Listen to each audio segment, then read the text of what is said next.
سجد كل ور كل كيت كني كل لسان أنت وتاملك عملك توجي أجازون بسنة قص أملك أنت لكل جسكالو كل نفس نسيوا كنا نبكى ما مهرنا قدس ولد كان ذي بلا أنتم مسبب تصلي كما زبالو قدوس قدوس قدس إجابي رملخنا زنبر كازر لخا نقول حليف كاد ما نزل عالم تنبر كم سراك سامرة كم سميك سعد بوسم كان نزل عالم تمسكن يكون سلام لخنتك سلفت عرنتك سلا قويت النتك سلا نكس النتك ولا ملكوت النتك قدس إجابي رملخنا نخبرك نمسكنك نقلقلك نجزاك في جميلنا لما نسجدلك ساعات معلتي زبارك لنا نسخا خمو ساعات زي مش زيادة ما بارك لنا منفسك مرحنا بحيل غادة قفلنا قبرنا حديقات عرقنا كم حرد كم برلنا يتخيدنا ودسم موداتون تصبغ إما مودات كلنا تصبغ لنا أبو عالم سلام أما نقولك سبات دماء فقري أنقسلنا زب عالمنا نريء زلنا نداد حوي وقئن ورا وقئن موتن قصفتن اجابير عملخنا أم العالم أرحي كم حرت كوردلنا هدأتك على أخلنا نقول سلام نسخا خم سلام كابنا كم حرت كم بدلنا يتخيدنا أب حمام زلو فوسلنا أب حزن زلو تسانان علنا تجاني غم زلو رهولهم تميم زلو نسعيهم شقاب نفس تأثر تحيهم فحز ولا عقبهم أب صابان زلو دما مسرها فطر اللهم دش إجابي رملخنا نسأم زلنا تأم دما نبتاتنا هوريات كم تقبل كلهم تقبل لنا زقبا أزدما بمن فزع بينا ناب سماي زت أمتنا شغاز فالتنا قبائيه قبرلنا إذا حج النصلي صلاة دم أملخنا سخات ريو سخات تقبلو صلاة قبرلنا بنادينا قدس رنجل مريم ملادنا بناي نبياتنا هورياتنا صادقان سمايتاتنا صلاة أيت فلينا كببنا أبونا قريما صادق بركات رديت فلنا أب سمايات نبر أبونا سمكاي قدس من قصات نصا فقد كرمت أب سماي كم دمام دريخون نعلت مقبنا لما هبنا احنا نزود لنا بدلهم كم زحدقنا لهم بدلنا أوسانا دقلنا كفاد احنا النمبر أفتنا يتأتونا من قسم حيلين كبرن نزل علمنا تكايما أمين أوزيت يا مريم بناي قدس جبريل ملا سلامتا سلام لك له بحلنا خدن قليخي بسقاخون دنقليخي الدجابي هرتوات قويتا سراوي سلام لك له نسخ كوان السبرفتيغي فركر سخون برخيو وملي تسقى يا بيهر مساقيو وفي السيتي داسي بالكي حتياتنا سريلنا نفتو ودخ إيسوس كريستوس منتانا محرات لمن لنا آمين يفتاوي شريك دين أملاك رمضان يسوس كريستوس كاني كانا سريات يدم ساسي أبسا ولولو بركشاتي برهان أنتم عوية كانت وعوية دي قناة وران سارقو سانات ببسمكم كونوا فتحانون تحاني يرسيون نسكلوان سمات زيو مهارن كريستوس ملعصر تغلطين زيو مهارن كريستوس زيو مهارن كريستوس زيو مهارن كريستوس زيو مهارن كريستوس زيو مهارن كريستوس زيو مهارن كريستوس زيو مهارن كريستوس زيو مهارن كريستوس زيو مهارن كريستوس زيو مهارن كريستوس زيو مهارن كريستوس زيو مهارن كريستوس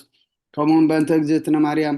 مهارن كريستوس بالعصر تغلطه بنت اجزيتنا مريم كريستوس بنت اجزيتنا مريم كريستوس بنت اجزيتنا مريم مهارن كريستوس بنت اجزيتنا مريم مهارن كريستوس بنت اجزيتنا مريم مهارن كريستوس بنت اجزيتنا مريم مهارن كريستوس بنت اجزيتنا مريم مهارن كريستوس بنت اجزيتنا مريم مهارن كريستوس بنت اجزيتنا مريم مهارن كريستوس بنت اجزيتنا مريم مهارن كريستوس بنت اجزيتنا مريم مهارن كريستوس بنت اجزيتنا مريم مهارن كريستوس إذا سعزيا من بارسقا قويتنا يس كريستوس مقابرن مفصمتا ساعات معتن يا كمون قسم سالم سلازغونه كموداتا غزي عدم سب تقصر ناي مسغانا ጸሎት ሰናይ ነገር ንገበረልና ይቅረብ ሃል እግዚአብሔር አቡን ጎይትናም ነخنان መድሐናን ኢየሱስ ክርስቶስ ነመስግኖልና ሰውርና ረዲናኒ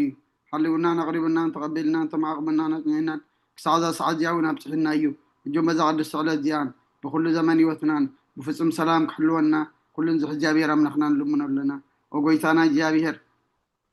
كل اتحزابون قويتنا نخنان مدحنان يسوع كريستوس لعلو كل قبرن ما انت كل قبرن او اشتغل قبرن نمسكنك لنا سلسور كانان زردا خنان زحل خنان نبخاون سلا زقرب كانان تقبل كانان سلا زعوب كانان زطنع خنان سعدا سعدياون سلا زبطح خنان نمسكنك وقويتا يقرب لنا ومفكر سب سلا زل منك كم محرد كون دللنا نزعد السعلة ديان كل زمان يوثنان ناخاب فراب فتصم سلامكم فتصم هابنا كل غناتن كل مكران أبو أنقورن زغنة كل قبر سيطان مخرخف عصباتن من لعل سلان أوغيسا كبيرح كاب كل حزب خاون أرح كاب زرياب زلنا يبتاون أرح زتعمن زحيشن أزلنا تمن قربتن كل حيل سلان كرق سلطان ذهب كنا نسخاهم كاب كل خفاء دحننا بالحنا مرنا فتنا يتتونا حدا ود خاوتنا أملخنا مدحنا نسكرسس من تفقر سبيل بزقبر محرت نقرتان مسخا معرمحهم زغنا منفس كلسن مسغانان صنعتن كبرن بوزلكا لمن كل ساعة نزل علم آمين عين السحا مزمور 51 وأملاك مسالك محرني كم تعبير رهاق أبا سيد مسس كما وسيت أبيك حسبني كم حتياتي ناصريني أنا أبا سيف اللي تقلقهم حتياتي كل جزيب كلمة أيو بزربا خاص عدق تفردقوان سوان كاتر كبسي أنا نأخذ راي بدلكو أبقى نخا أكي قوركو نواب أبا ساتو ولدكو نيكا أبا حتيات أنا ستني نوانا حق أو اشتغال تريليو أحبون طوام محرني من تفصل شو سمع زاتريني كبرت صعود حسابني تنزغت كتكايا ناسم تحقوسات بحتان حقوس ناس معني قصك هاب حتياتي كولو نبزل عبساي وندمسسو وأملاخ صوري لب فطر اللي صنع منفس كاوش تحدث كاب قصك هاي دربيني كدس منفس كاونا يتقدفني حقوس مدحان كاملة سلي بفقاد أنيا منفسون دقفني مقد خان مفرس ومرام إيه حتى أنا بخاكم الله سيام وأملاخ مدحاني كاوعداد ما ناقفني لسانين صدق حقل الكتب له إياه ويثايا في مسجانا خنا قرس خنا فريق فت مسوات بايب بلكاني تزيكون اسم قرب كل كانري مسوات مراراي تبغوني خمو مسوات أملاخ سور منفسيو وأملاخ نسورون كنت كتن بايت معونيها نتيم تصقها سناي قبل الله مكاتات إيرساليم وندا شوب مسوات صدقي بزحر مسواتي بملو مسوات بحك بلكايو شو عم مسويها أرحوها قرب الكايوم هاليلويا صلوات جزيد كاس كريستوس قسين أملاخين مسجانا قرب له حتياتك حد قال لك إلمنوه ماشي أبونا عبد ملاك السلام مزمور داويد مبل 230 أبونا عبد مرقيتا مزمور داويد مبل 230 حدن حونا دكتور صقاب مزمور داويد مبل 230 كلتن أنا مزمور داويد مبل 230 سلستن كتصلي ماما بري مزمور داويد مبل 230 4 ماما ملو مزمور داويد مبل 230 7 حافتنا لولا مزمور داويد مبل 238 حافتنا ماما رزنت مزمور داويد مبل 240 حدن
حونا دكتور صقاب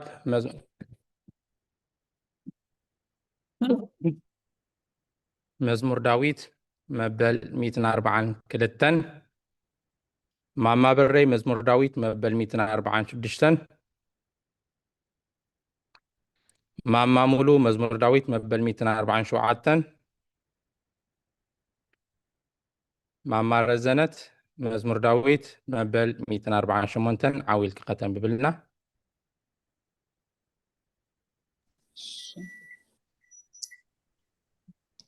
هاليلويا እግዚአብሔር ካብ ሰማያት ኣመስግኑ ኣብ ኣርያም ኣመስግኑ ኩልኩም መላእክቱ ኣመስግኑ ዘለኩም ሰራዊቱ ኣመስግኑ ኣትን ፀሓይን ወርሕን ኣመስግኑ ኣቶም ብሩሃት ከዋክብቲ ኣመስግኑ ኣቶም ናይ ሰማያት ኣብ ልዕሊ ሰማያት ዘለኩም ማያትን ኣመስግኑ ንሱ ኣዚዙ ተፈጢሮም እዮም ንስም እግዚአብሔር የመስግኑ ንዘለኣለም ዓለም ኣቆሞም ዘይሓልፍ ሕጊ ከዓ ሃዎም ንእግዚአብሔር ካብ ምድሪ ኣመስግኑ أتم قبلات بحر معمقن كلهم أتم حون بردن أسحيتان ኣሳሒታን ግመን ቃሉ እተስልጥ ህበቡላን ኣቶም ኣኽራንን ኮራቢትን ኩልኩም ፈረይቲ ኣእዋምን ፅሕድታትን ኩልኩም ኣራዊትን ኩልኻትኩም እንስሳን ለመም እትብሉ ነፈርትን ኣዕዋፍን ነገስታት ምድርን ኩልኻትኩም ኣህዛብን መሳፍንትን ኩልኻትኩም ፈረድቲ ምድሪ ኣጉባዝን ጎራዝትን ዓበይቲ ምስ ንኣሽቱ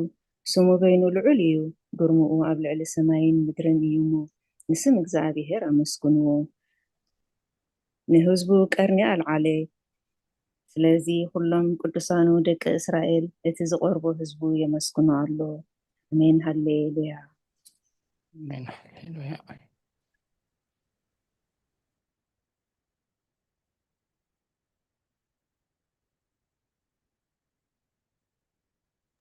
ቅዱስ እግዚአብሔር ቅዱስ ኃያል ቅዱስ ሕያው ዘይመውት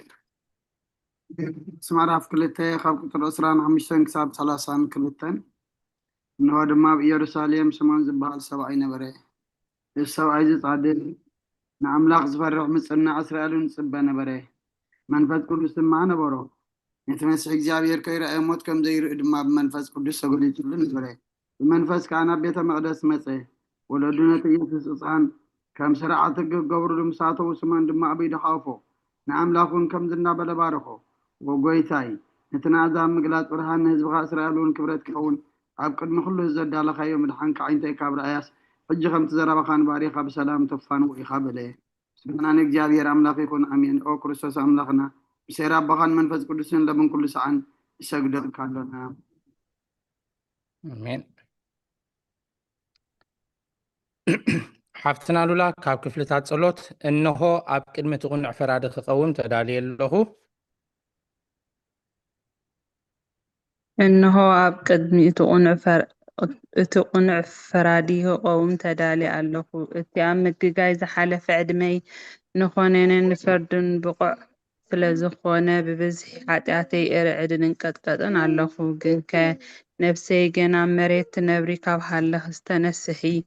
ምክንያቱ መሬት ኣብ መቃብር ኣይውድሶን እዩ ኣብ ሞት ከዓ ዝዝክሮ የለን ኣብ ገሃነም እውን ዘመስግኖ የለን እሞ ካብ ድቃስ ትህኪትኪ ተንሲእኺ ናብ መድሕንኪ ብንስሓ ኦ ኣምላኽ መሓረኒ ኣድሕነኒ እንዳበልኪ ተማሕፀኒ ስብሃት ለኣብ ስብሃት ለኣብ ለወልድ መንፈስ ቅዱስ አሜን ኣይኮን ኢልኩም ኣትይኹም ዘለኹም ናይ መን ትኸውን መዋዕል ሰብ ዘይውዳእ ክትጽልዩ ኢልና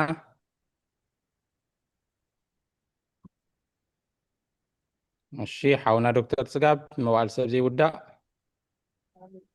እሺ ዳይቆን ናተያ ኣነ ብረህቲ እሺ ማማ ብረህት እያ እሺ ቴንክ ዩ መዋዕል ሰብ ዘይውዳእ መዋዕል ሰብ ዘይውዳእ እዚ ዓለም እዚ ከዓ ንዘለዓለም ዝነብር እንተ ዝኸውን ሲ ነፍሰይ ንጹር ዝኾነ ምክንያት መሃለወኪ ነይሩ ግን ከ እቲ ጽዩፍ ዝኾነ ተግባራትን እቲ ሕማቅን እከይን ኣብ ቅድሚ እቲ ሓቀኛ ምስ ዝቕላዕ ኣብ ዓራት ኃጢአት ተሰጢሕኪ ኣብቲ ሸለልታናን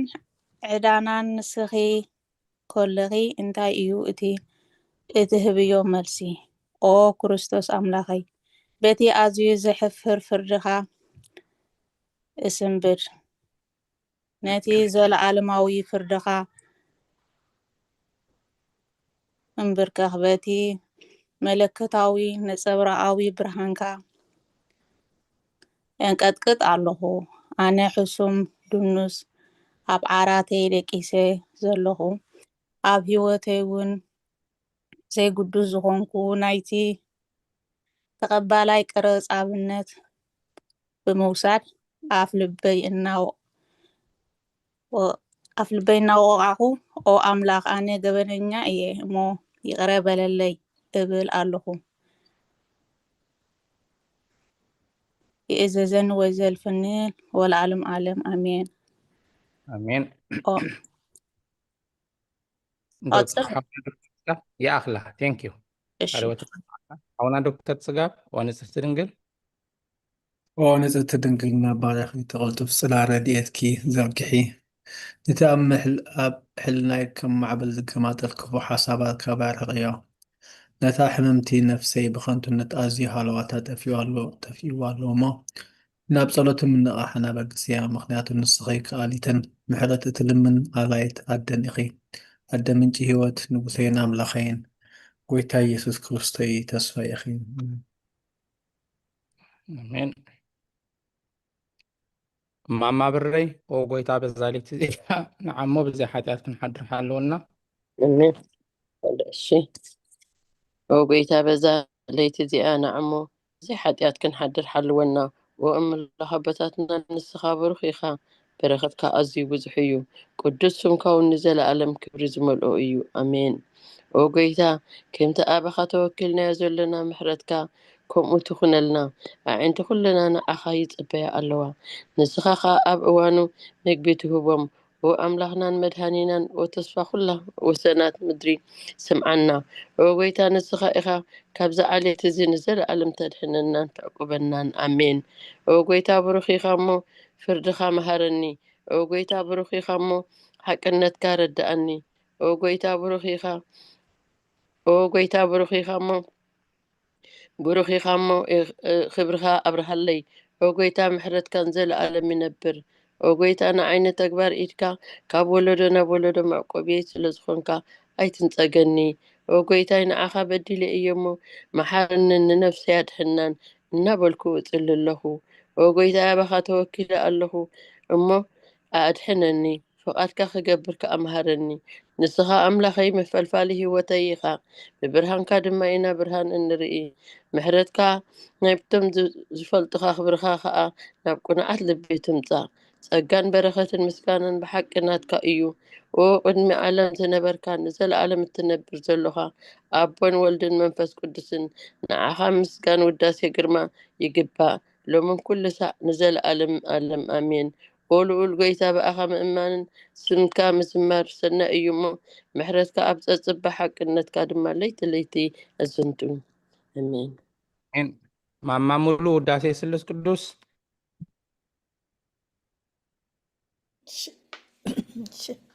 ውዳሴ ስሉስ ቅዱስ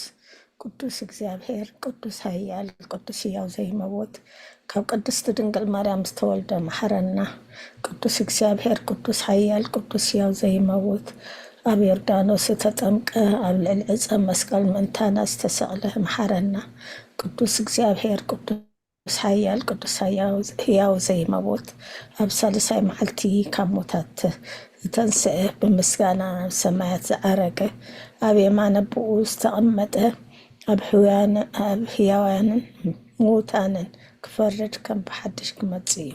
ወጎይታ መሐረና ምስጋና ንቦን ንውድን ንመንፈስ ቅዱስን ለሙልክን ኩሉ ሳዕን ዘለዓለም ዓለም ኣሜን ወስሉስ ቅዱስ መሐረና ወስሉስ ቅዱስ መሐረና ወስሉስ ቅዱስ መሐረና ወጎይታ ኃጢአትና ሓደገልና ወጎይታ በደልና ይጸብጽበልና ወጎይታ አበሳና ይቅረበለልና ወጎይታ ንሕማት ስኻብ ፀሓዮሞም እንቱ ትቅዱስም ካድካ ፈውሶም ወጎይታ ነቶም ዝሞቱ ቦታትና ነዴታትና ንሓዋትና ንሓትናን ከዓ ነብሶም ዓርፍ ወኻብ ኃጢአት ንዝኾንካ ጎይታ መሐረና ወኻብ ኃጢአት ንዝኾንካ ጎይታ ረዳአና ልማነና ከዓ ተቀበለልና ክብርን ምስጋናን بفصل معرقن قدسنا نعخاي قبا أمين أقويتا محرنا أقويتا محرنا أقويتا بارخنا وأقويتا بقعات قبرنا مسكانا غمجلنا غنسلب سمايات نبر ربنا سمكاي كندس منقصات مصاف أركان تاب سماي كمد ما ندريخن رحلة مقبنا لما هبنا نحنا نزودلنا بدلهم تحدقنا لهم دلنا نأسانا دقلنا كم كفاد احنا نمبر فتنا يتأتونا منقصن حيلين كبرون نزل عالم ناتكاي ما أمين وزتي مريم بنا قدس جبريل ملا سلام لك لخو ناخدن قليخي بسقاخون دن قليخي ودي جابير تبعات قويتا سراوي سلام لك لخو نسخو كانس برغتيخي فركر سخون برغي أمل تسقا جابير مساخي أوفست دس والكي حتياتنا خسريلنا نفتو ودق إيسوس كريستوس ممتانا مفرات لمن لنا أمين ممهر تمنيت مزقانا نقدس دنقل مريم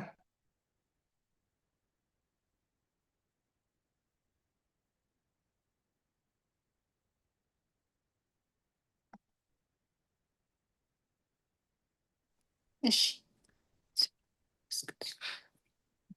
ምስጋና ንቅድስቲ ድንግል ማርያም ኦ ቅድስቲ ምልእቲ ጸጋ ኩሉ ግዜ ድንግል ዝኾንኪ ወላዲት ኣምላኽ ኣደ ክርስቶስ ሰላም ንብለኪ ምእንቲ ሓጢኣትና ክሓድገልና ናብ ፍቁር ወድኺ ጸሎትና ዕርግልና ንሓቀኛ ብርሃን ኢየሱስ ክርስቶስ ኣምላኽና ዝወለድክልና ቅድስቲ ድንግል ሰላም ንብለኪ ንሓጢኣት ነፍስና ሓዲጉ ክምሕረና ናብ ጎይታ ለምንልና ኦ ቅድስቲ ድንግል ማርያም ወላዲት ኣምላኽ ንዘርኢ ሰብ እምንታ ኣማላዲት ናብ ወድኺ ኢየሱስ ክርስቶስ ብሕድገት ሓጢኣት ክጽግወና ለምንልና ኦ ናይ ሓቂ ንግስቲ ድንግል ሰላም ንብለኪ ኦ ንኣማኑኤል ኣምላኽና ዝወለድክልና ኩርዓት ዘርእና ሰላምታ ነቕርበልኪ ኦ ድንግል ብጎይታና ኢየሱስ ክርስቶስ ዝተኣመነት ኣማላዲት ሓጢኣትና ምእንቲ ክሓድገልና ተዘከርና ኣሜን። አሜን። ማማረ ዘነት መቶ ጸሎት ሃይማኖት መእተዊ ጸሎት ሃይማኖት ኦ ኣደ ሓቀኛ ብርሃን ንኽብረኪ ኦ ቅድስት ድንግል ወላዲተ ኣምላኽ መድህና ዓለም ስለ ዝወለድክልና ንጽይኻ ነፍስና ስለ ዘድሓኒና ነመስግነኪ ኦ ጎይታና ናን መድሓኒና ኢየሱስ ክርስቶስ ክብሪ ንዓኻ ይኹን ንስኻ ንሃዋርያት ሞገሶም ንሰማዕታት ኣኽሊሎም ንጻድቃናት ዕልልቶኦም ንቤተ ክርስቲያን ጽንዓት ንሓጣን ሕድገት ሓደ ብዝመለኮቱ ስሉስ ቅዱስ ንብስል ንሰግደሉን ነኽብሮም ኦ ጎይታ መሓረና ኦ ጎይታ መሓረና ኦ ጎይታ ባርከና ኣሜን። አሜን። ሓፍትና ሉላ ናይ ሃይማኖት ጸሎት ናይ ሃይማኖት ጸሎት ኩሉ ብዝሓዘ ሰማይን ምድርን ዝርአን ዘይርአን ዝፈጠረ ብሓደ እግዚኣብሔር ኣብ ንኣምን ብሓደ ጎይታ ብኢየሱስ ክርስቶስ ዓለም ከይተፈጥረ ምስ እህሉ ብዝኾነ ወልድ ኣብ ዋህድ እውን ንኣምን ካብ ብርሃን ዝተረኸበ ብርሃን ካብ ሓቀኛ ኣምላኽ ዝተረኸበ ኣምላኽ ዝተወልደ እምበር ፍጡር ዘይኮነ ብመለኮት ምስ ኣብ ማዕረ ዝኾነ ኩሉ ብኡ ዝተፈጥረ ብዘይብኡ ግና ኣብዚ ምድሪ ዘሎ ይኹን ወይስ ኣብ ሰማይ ዘሎ ምንም ዝተፈጥረ የልቦን ምእንታና ምእንቲ ሰብ ምእንቲ ምድሓንና ካብ ሰማይ ዝወረደ መንፈስ ቅዱስ ካብ ቅድስቲ ድንግል ማርያም ስጋ ለበሰ ሰብ ኮነ ሰብ ኮይኑ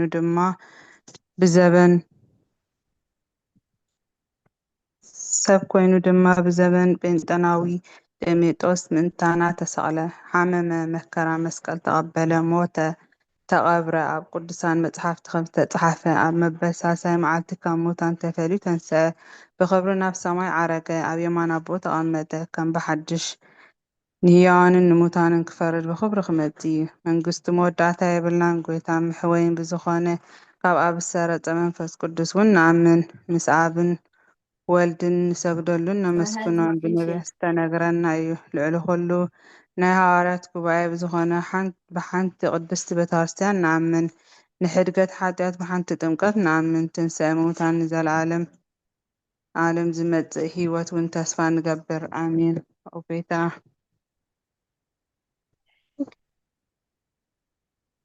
ኣብ ጎይታ ጸሎትና ሰሚዕኻ ሓጢኣትና ክደገልና ክሪያላይሶን ክሪያላይሶን ክሪያላይሶን ክራላይሶን ክራላይሶን ክራላይሶን ክሪያላይሶን ክሪያላይሶን ክሪያላይሶን ላይሶን ክራላይሶን ክራላይሶን ክሪያላይሶን ክሪያላይሶን ክሪያላይሶን ላይሶን ክራላይሶን ክራላይሶን ክሪያላይሶን ክሪያላይሶን ክሪያላይሶን ላይሶን ክራላይሶን ክራላይሶን ክሪያላይሶን ክሪያላይሶን ክሪያላይሶን ክራላይሶን ክራላይሶን ክራላይሶን ክሪያላይሶን ክሪያላይሶን ክሪያላይሶን ክራላይሶን ክራላይሶን ክራላይሶን ክሪያላይሶን ክሪያላይሶን ክሪያላይሶን ክራላይሶን ክራላይሶን ክራላይሶን ክሪያላይሶን ክሪያላይሶን ክሪያላይሶን ክራላይሶን ክራላይሶን ክራላይሶን ክሪያላይሶን ክሪያላይሶን ክሪያላይሶን ክራላይሶን ክራላይሶን ክራላይሶን ክሪያላይሶን ክሪያላይሶን ክሪያላይሶን ክራላይሶን ክራላይሶን ክራላይሶን ላይሶን ክሪያላይሶን ክሪያላይሶን ክራላይሶን ክራላይሶን ክራላይሶን ክሪያላይሶን ክሪያላይሶን ክሪያላይሶን ክራላይሶን ክራላይሶን ክራላይሶን ክሪያላይሶን ክሪያላይሶን ክሪያላይሶን ክራላይሶን ክራላይሶን ክራላይሶን ክሪያላይሶን ክሪያላይሶን ክራላይሶን ክራላይሶን ማማ ብርሀት ቅዱስ ቅዱስ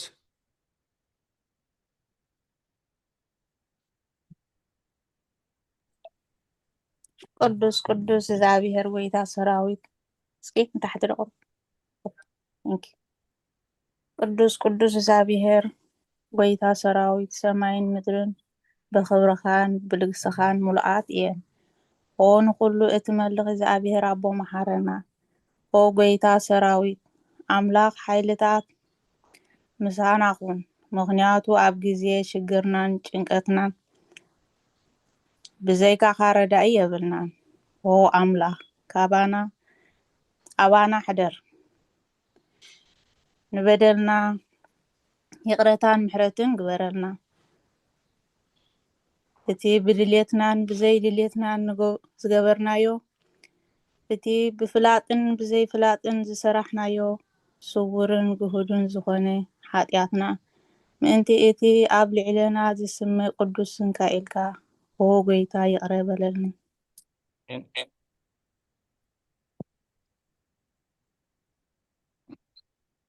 كم ምሕረትከ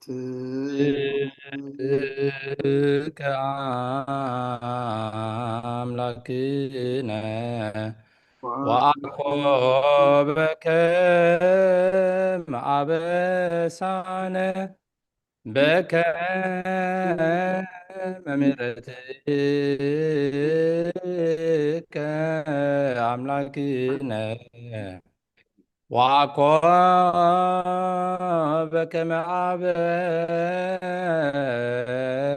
عبسانا بك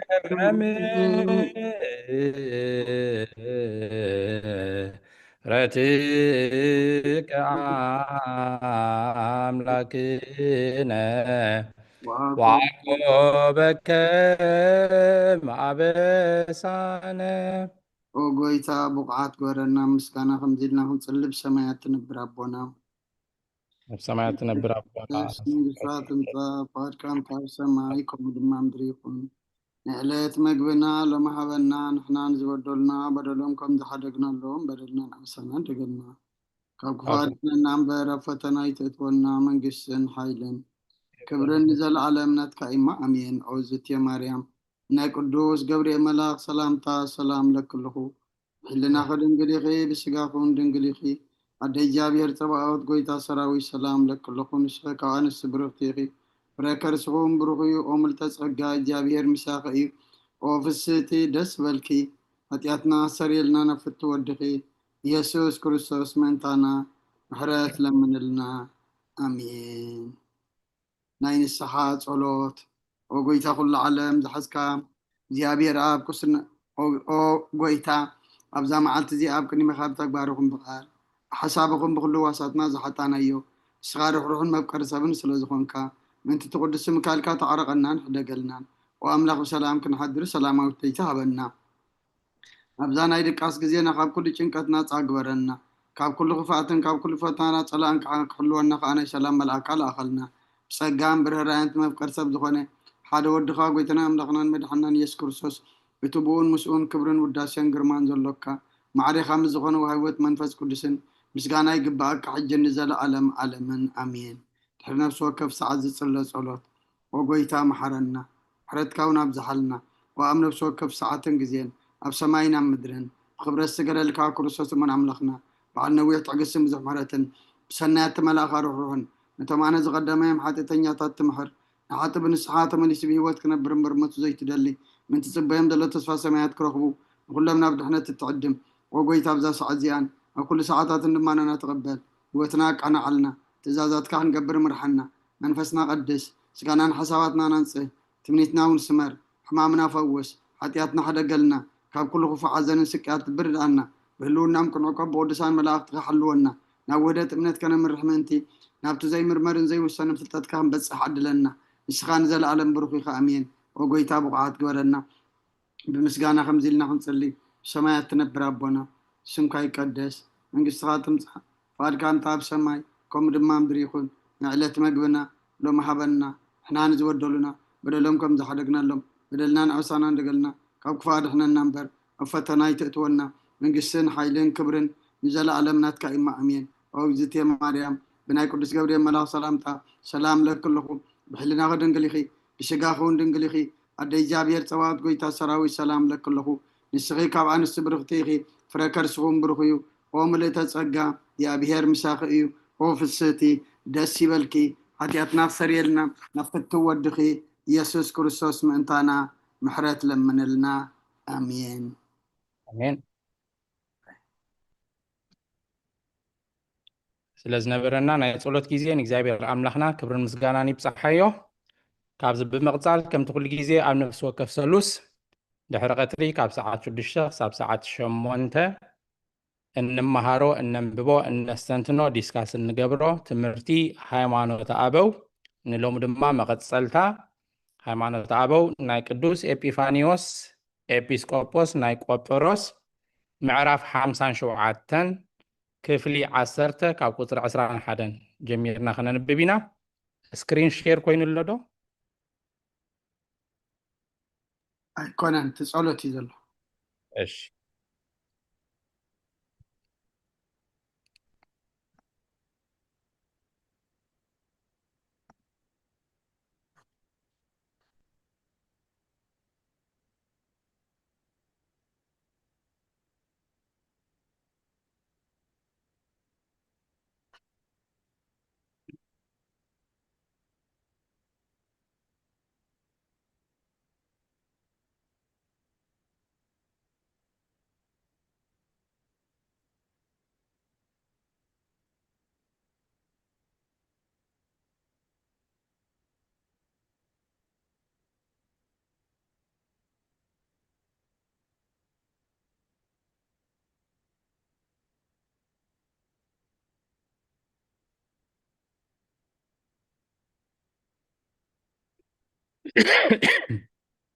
ተስፋ ገብር መጽኢኹም ሕጂ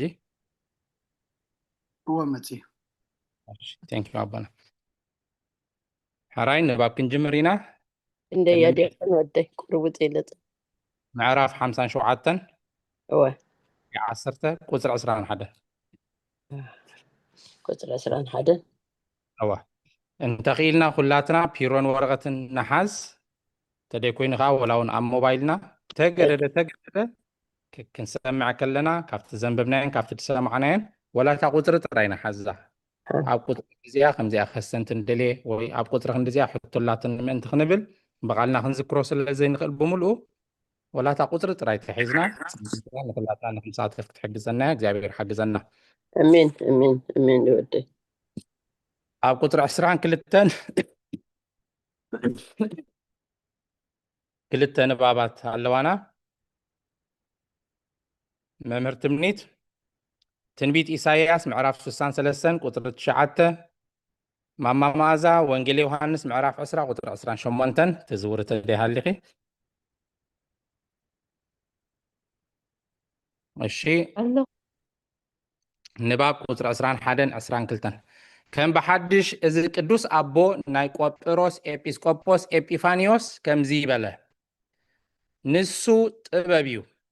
ኣምላኽ እዩ ጎይታ እዩ ኣማኑኤል ብመለኮቱ ዘይሓምም ፍልጠት እዩ እቶም ብሞቱ ዝሓመሙ ብሕማሙ ምእንቲ ክድሕኑ ሃዋርያ ኣይለኣኸን ነቢ እውን ኣይለኣኸን ከመይ ባዕሉ እግዚኣብሔር ቃል ሓማም ስጋ ተዋሃደ ብመለኮቱ ሕማም ዘይቀርቦ ክነሱ ብርግጽ ሓመመ ንዕኡ ምስጋና ይኹን ንዘለዓለም ዓለም አሜን። ሃዋርያ ኣይለኣኸን ነቢ እውን ኣይለኣኸን ከመይ ባዕሉ እግዚኣብሔር ቃል ሓማም ስጋ ተዋህደ።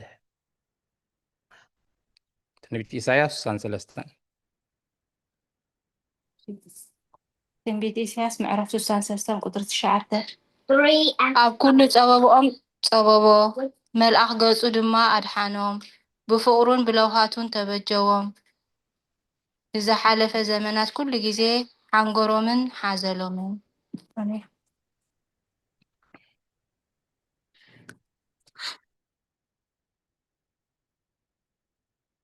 ማማ መዓዛ ናባኸያ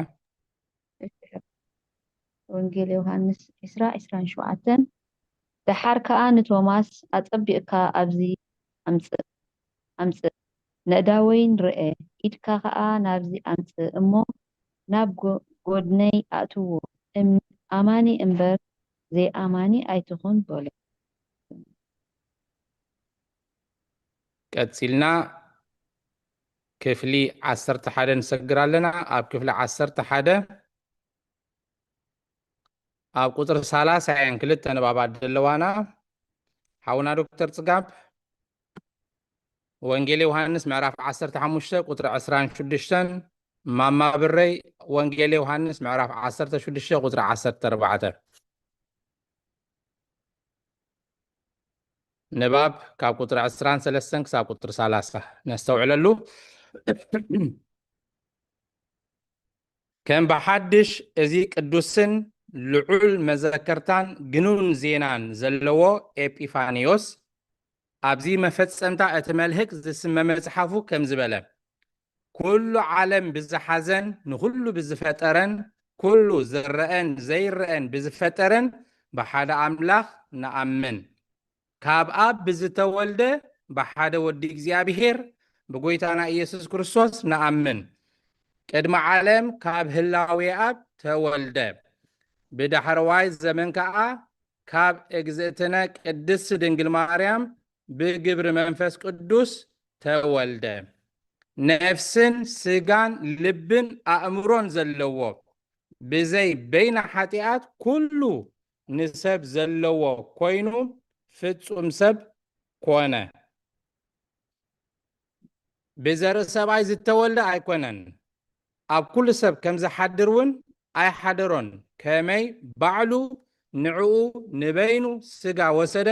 ብተዋህዶ ከዓ ሓደ ገበሮ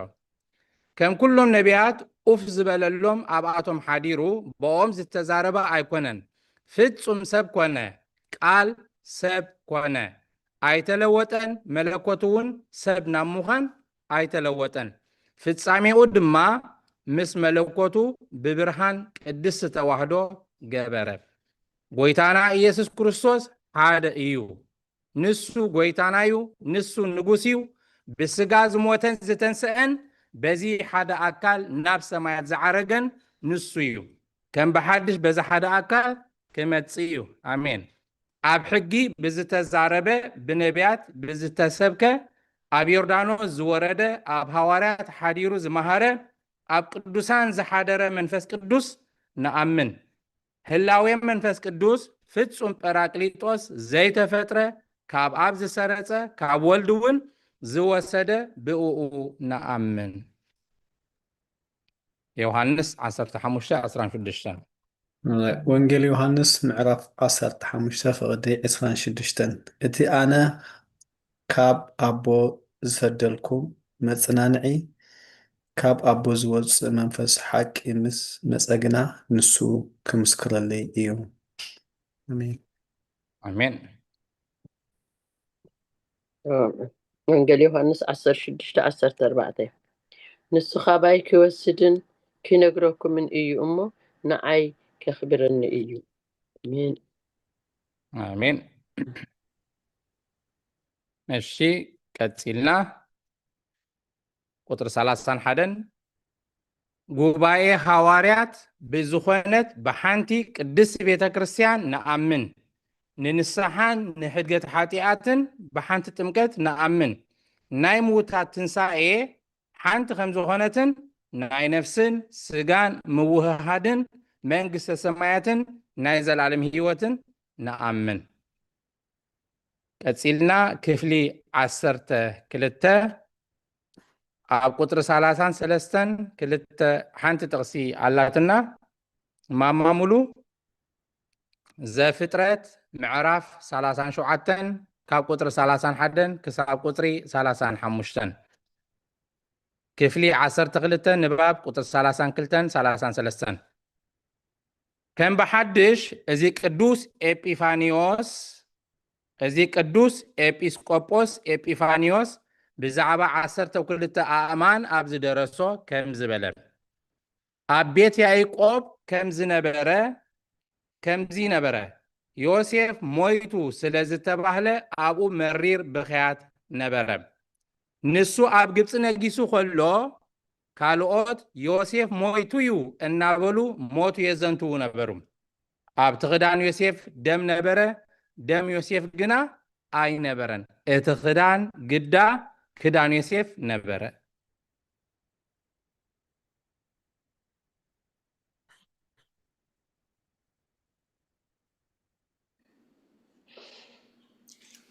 ዘፍጥረት ምዕራፍ 37 ፍቅዲ 31 ክሳብ 35 ቀምሽ ዮሴፍ ወሲዶም ከዓ ወጦጦ ሓሪዶም ነቲ ቀምሽ ኣብ ደም ጠለቕዎ ነቲ ወለል ዝበለ ቀምሽ ሰዲዶም ናብ ኣቦኦም ኣእተውዎ እዚ ናያ እሞ ቀምሽ ወድኻ እንተኮይኑስ ወይ እንተዘይኮነ እስኪ ያለልዮ ድማ በሎ ኣለልዎ ከዓ እዚ ቀምሽ ወደይ እዩ ሕሱም ኣራዊት በሊዕዎ ዮሴፍ ብርግፅ ተበሊዑ በለ ያዕቆብ ድማ ክዳን ቀዲዱ ኣብ ሕቁኡ ማቅ ተዓጥቀ ብዛዕባ ወዱ ብዙሕ መዓልቲ ሓዘነ ኩሎም መወዳቱን ኩለን ኣዋልድን ድማ ከፀናንዕዎ ተንስኡ ንሱ ግን ምፅንናዕ ኣበየ ብሓዘን ናብ ወደይ ናብ ሽኦል ክወርድ እየ ድማ በለ ኣቦኡ ከዓ በኸየሉ ስለቃላት ክብል ምስጋና ይኹን አሜን። ቀፂልና ኣብ ቁጥሪ 36 ክልተ ጥቕሲ ኣለዋና ማማረ ዘነት ቀዳሜይቲ መልእክቲ ጴጥሮስ ምዕራፍ 3 ቁጥሪ 18 ሓፍትና ሉላ ቀዳሜይቲ መልእክቲ ጴጥሮስ ምዕራፍ 4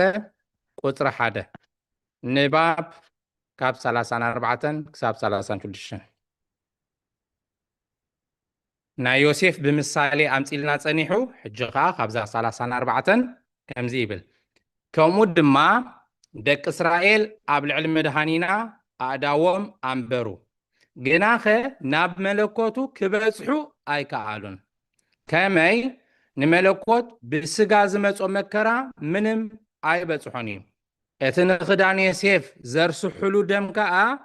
ብሞት ጎይታና ኢየሱስ ክርስቶስ እዩ ዝምሰል ደጊምና ነዚ ምሳሌ እዚ እንተመሰልናልኩም ከምቲ ዮሴፍ ካብ ክዳኑ ዝተፈልየ ንመለኮት ካብ ሰብነት እንፈልዮ ዘለና ኣይምሰልኩም ከመይ ጎይታና ኢየሱስ ክርስቶስ ካብ መለኮቱ ተፈልዩ መከራ ከምዘይተቀበለ ነኣምን ኢና ግናኸ መለኮት ምስኡ ከሎ ብርግፅ መከራ ተቀበለ ማለት ብሰብነቱ ደኣ መከራ ተቀበለ እምበር መለኮት መከራ ኣይተቀበለን ብኩሉ ዘመን ነዘን ግብርታት እዚአን ብተዋህዶ ፍጹማን ገይሩ ኣጽንዐን ክርስቶስ ብመለኮቱ ዘይኮነ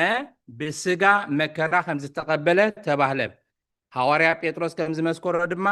መለኮት ካብ ሰብነት ኣይተፈልየን ከመይ መለኮትን ሰብነትን ኣብ ህላዌ ጎይታ ብሓድነት ተዋሂዶም እዮም በለ ቀዳማይ ጴጥሮስ ምዕራፍ 3 ቁጥሪ 18 ክርስቶስ ድማ ናብ ኣምላኽ ምእንቲ ከቕርበና ኢሉ ንሱ እቲ ጻድቕ ስለቶም ዓመፅቲ ሓንሳእ ስለ ሓጢኣት ሞተ ብስጋ ሞተ ብመንፈስ ግና ህያው ኮነ ኣሜን ቀዳማይ ጴጥሮስ ምዕራፍ 4 ቁጥሪ 1 ደጊም ክርስቶስ ምእንታና ሓሳረ መከራ ፀጊቡ ብስግኡ መከራ ዝፀገበ ንሱ ንሓጢኣት ሓዲጉ እዩ እሞ እቲ ብስጋ ዝተረፈ ዘመን ንፍቃድ ኣምላኽ እምበር ንፍትወት ሰብ ምእንቲ ከይነብረሉ ከይትነብር ንስኻትኩም እውን ነዚ ሓሳብ እዚ ከም ኣፅዋር ጌርኩም ሓዝዎ ኣሜን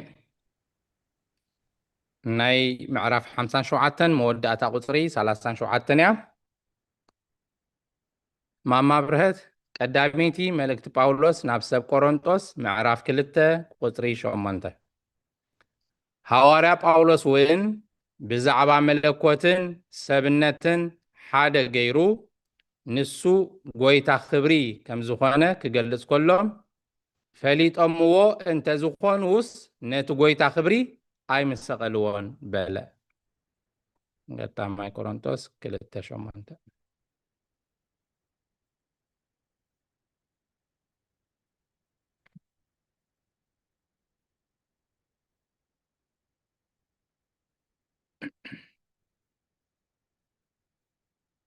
መጽሐፍ ቅዱስ ከም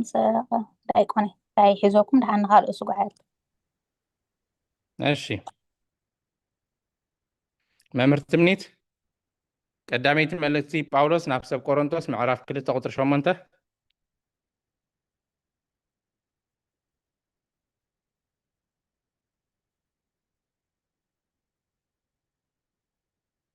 دحان تانيك سخبكي بعليكم ببادي عرش إذا إيش كانت عم إيش صبر ቀዳማይ ቆሮንጦስ ምዕራፍ 2 ቁጥሪ 8 ካብ ገዛእቲ ዝዓለም እዚኣ ሓደ እኳ ነዚ ጥበብ እዚ ኣይፈለጦን እንተ ዝፈልጦስ ንጎይታ ክብሪ ኣይምሰቐልዎን ነይሮም ألو تسمع لنا قتلنا معرف 58 كنكتسلينا أم معرف 58 أب قطر 3 حنتي تغسي ألاتنا ماما مازا وانجيل يوحنس معرف 5 كاب قطر 28 كساب 3 እሺ ሃይማኖት አበው ናይ ቅዱስ ኤጲፋኒዎስ ናይ ቆጵሮስ ኤጲስቆጶስ ምዕራፍ 58 ክፍሊ 13 ካብ ቁጥሪ 1 ክሳብ 3 ኣስዒቡ ከዓ እዚ ቅዱስ ኤጲፋኒዎስ ኣብቲ መልህቕ ዝበሃል መጽሓፉ ብዛዕባ ትንሳኤ ከም ዝበለ ውሑዳት ሰባት ሕሱራትን ዳንደታትን ኣብ ግብፂ ከም ዝተንስኡ ሰሚዕና ኣሎና ኣብ ቶንስን ኣብ ካልኦት ገዳማት ዝነብሩን ከዓ ከም ክሕደት ያርቃ እዮም ዝኣምኑ በለ ስጋ ከም ዝትንስእ ግናኸ እዚ ስጋዚ ኣይኮነን ካልእ ካብኡ ክወፅእ እዩ በሉ እዚኣቶም ግና ከምዚ ፍሉያት እዮም ከመይሲ ነቲ እግዚአብሔር ዝተዛረቦ ሓቂ ናብ ከንቱ ኣቕኒዖም ነቲ ጽኑዕ ተስፋና እውን ለዊጠምዎ ኣለዉ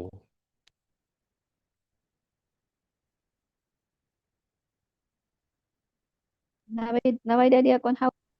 እወ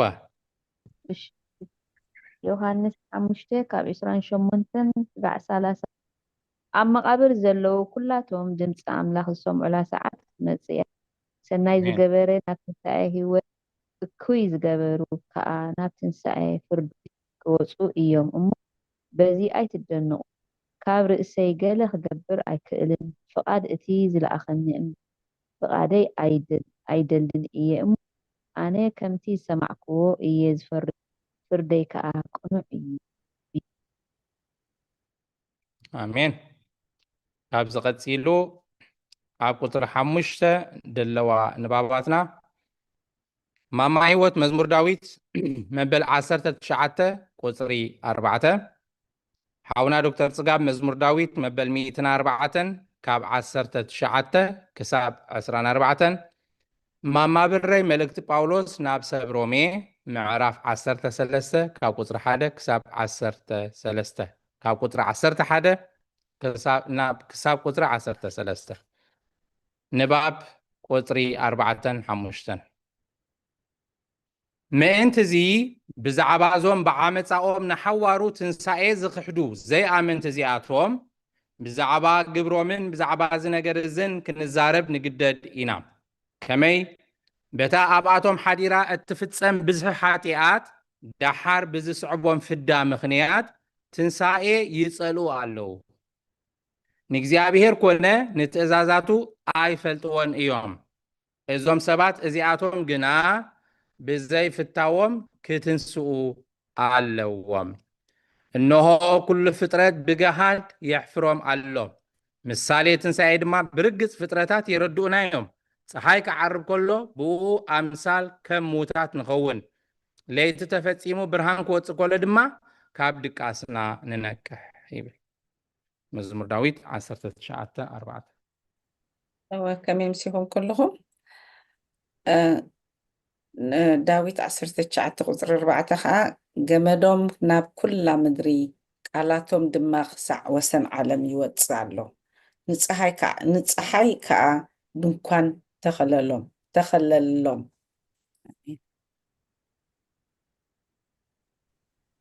መዝሙር ዳዊት 104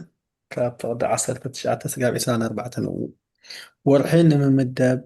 ጊዜያት ነበረ ፀሓይ ንምዕራባ ትፍለጥ ጸልማት ትገብር ለይቲ እውን ይኸውን ብኡ ኩሎም እንስሳ ዱር ይዛወሩ ሽደናት አንበሳ ንምዝራፍ ይጓዝሙ ቀለቦም ከዓ ካብ ኣምላኽ ይደልዩ ፀሓይ ትበርቕ ይምለሱ ካብ ጎዳጉዶም ድማ ይድቅሱ ኣብ ሰብ ናብ ተግባሩን ናብ ዕዩኡን ክሳዕ ምሸት ይወፅእ ወእግዚአብሔር ግብርታትካስ ክንደይ ብዙሕ እዩ ንኩሉ ብጥበብ ዝገበርካዮ ምድሪ ብሃብትኻ መሊኣ ኣላ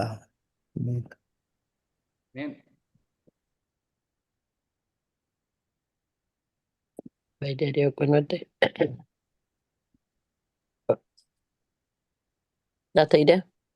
وما بري الشي مدحان كبتي تأمنا له جزيس حجي أزينا بنا قريبو قال له أما حجي خابدك أس التبارة برو له جزي كم زبز نزا زمن فلتوا آمين قتلنا أبو ششته الشي هذا زلوا نباباتنا ماما ملو قداميتي ملكت باولوس نابسب كورنثوس معرف 15 كاب 36 كساب 45 ماما رزنت وانجيل يوحنس معرف 12 قصر 24 كساب 25 حافتنا لولا مزمور داويت مبل 104 كاب 29 كساب 30 عدن نباب قصر شدشه داقم اتي ابقرات زرع زرع دما امثال تنسائي يمهرنايو مقناؤن معصادون امثال كمتي بموت مفلاينا نام مدري يقبر ام مدري مستقبرها كم بحدش يبوقل سبب دما مستقبره داقم يتنسئيو قدامي كورنثوس قدامي كورنثوس معرف 15 كاب 36 كساب 45 التعشى اتنسخة تزرعو كيموته هيوت ايركبنيو تزرعو دما ناي سر ناي وينس ناي كال عينت فرد راي ينبر اتسقا زخوو ناي كونن تزرعو زلخا أملاح جن كم زدلي غيرو يو سقا زهبو النفس وكف زرعون سسقاو يهبو سقا سب بينو سقا انسسا بينو سقا عواف بينو سقا عساون بينو دا ينبر كل سقاس حاد عين السقا يكونن سماو سقا دما الله مدراو سقا خاء الله قناخه كبرئتهم سماويان بينو كبرئتهم مدراويان بيني ايو بخبرس كوخب وكاخب كوخب يبلز يما كبر حي بينو كبر ورح بينو كبر خاخب تبيني ايو تنسائي موتان مون كام ايو بزي حلف يزرع بزي حلف كعاي تنسئ بوردت يزرع بخبري تنسئ بدخام يزرع بحيلي تنسئ نفساو سقا يزرع منفساو سقا يتنسئ نفساو سقا خابس زحلو منفساو سقا ونالو كم أدما اتقدم ما يسب أدام هياو نفسه خونه زبل صحفيو اتدحرأي أدام هياو زقبر منفس كونه لا تدخل مسكانة يخون ወንጌል ዮሐንስ ምዕራፍ 12 ካብ 24 እስካብ 15 ፍረ ስርናይ ናብ ምድሪ እንተ ዘይወድቕን ዘይመውትን በይና እያ ትነብር እንተሞተት ግና ብዙሓት ፍረ ከም ተፍሪ ብሓቂ ይብለኩም ኣለኹ ንህይወቱ ዝፈትዋ ከጥፍኣ እዩ እቲ ንህይወቱ ኣብዛ ዓለም እዚኣ ዝፀልኣ ግና ንዘለኣለም ህይወት ክህልዎ እዩ ኣሜን መዝሙር 104 ካብ 29 እስካብ 31 ንስኻ ገጽካ ትኽውል ይስንብዱ ትንፋስ እውን ተውፅእ ይመቱ ኣብ መሬት እውን ይምለሱ ትንፋስካ ትልእኽ ይፍጠሩ ንገጽካ ምድሪ እውን ትሕድስ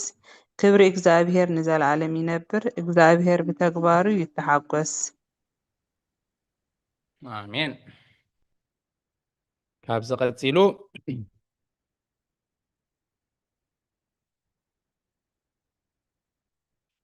ኣብ ቁፅሪ 17 እያ ደላትና ሓንቲ ጥቕሲ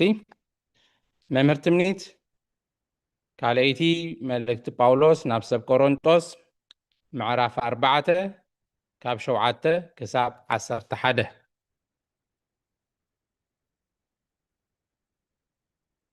ንባብ ቁፅሪ 6 ክሳብ 17 ንውሕ ኢላ እዛ ንባብ ነሰብ ህለላ ናይ መወዳእታ ንባብ ናይ ክትከውን ካብ 7 ክሳብ 17 አንበጣ ምስ ሞተ ካብቲ ኣካሉ ዝወደቐሉ እንቋቑሖ ተወሊዱ ካብ ምድሪ ይትንስእ እዩ። አንበጣ ምስ ሞተ ካብቲ ኣካሉ ዝወደቐሉ እንቋቑሖ ተወሊዱ ካብ ምድሪ ይትንስእ እዩ። ፍረታት ድማ ቅድም ይዝርኡ ኣብ ምድሪ ይሞቱ። ድሕሪ ዘመን ከዓ ምድሪ ነቲ ኣብኣ ዝተቐብረ ተውፅኦ፣ እንተዘይሞይቶም ግና ህይወት የብሎምን። እነሆ እምበኣር ልዑል እግዚአብሔር ትምህርቲ ትንሣኤ ካብ ጽፍርናን ካብ ኣኽሊል ርእስናን ድማ ኣረጋጊጹልና ኣሎ። እዚ ከዓ እቲ ጌጽ ርእስና እናሓስቦ ፀጉርና ምስክር ትንሣኤ ይኾነና እዩ። ንፀጉርና ይላጽይዎ ወይ ይመቕስዎ፣ ነጽፋርና ድማ ይቆርጽዎ፣ ከም ብሓድሽ ይበቁል። እዚ ተስፋ ትንሣኤ የመልክተልና እዩ። ቁጥሪ ዘይብሎም ናይ ትንሣኤ ኣምሳላት ዝኾኑ ንዘይኣመንቲ እውን ዘእምኑ ኣለዉ። ንኣብነት ቀፃ ዝበሃል ዑፍ፣ ኣክሳስ ወይ ድማ ዓረዛዝነ ዝስመ እንስሳ ኣዝዮም የረድኡናዮም። ቀፃ ምስ ሞተ 40 መዓልቲ፣ ኣክሳስ ወይ ድማ ዓረዛዝነ ምስ ሞተ ድማ 6 ወርሒ ምስ ገበሩ ብድሕሪ እተን ጊዜያት ዳግም ይትንስኡ እዮም። 1000 እግሩን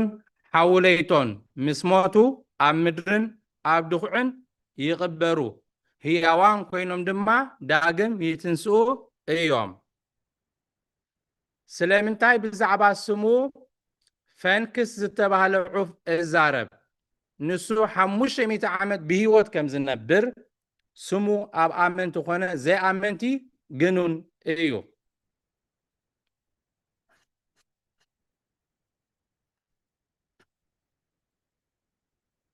ዕለተ ሞቱ ከም ዝበፅሐ ምስ ፈለጠ ብዙሕ ጭቃ የዳሉ፣ ናብቲ ዓዲ ፀሓይ ዝኾነ ግብፂ ይበፅሕ።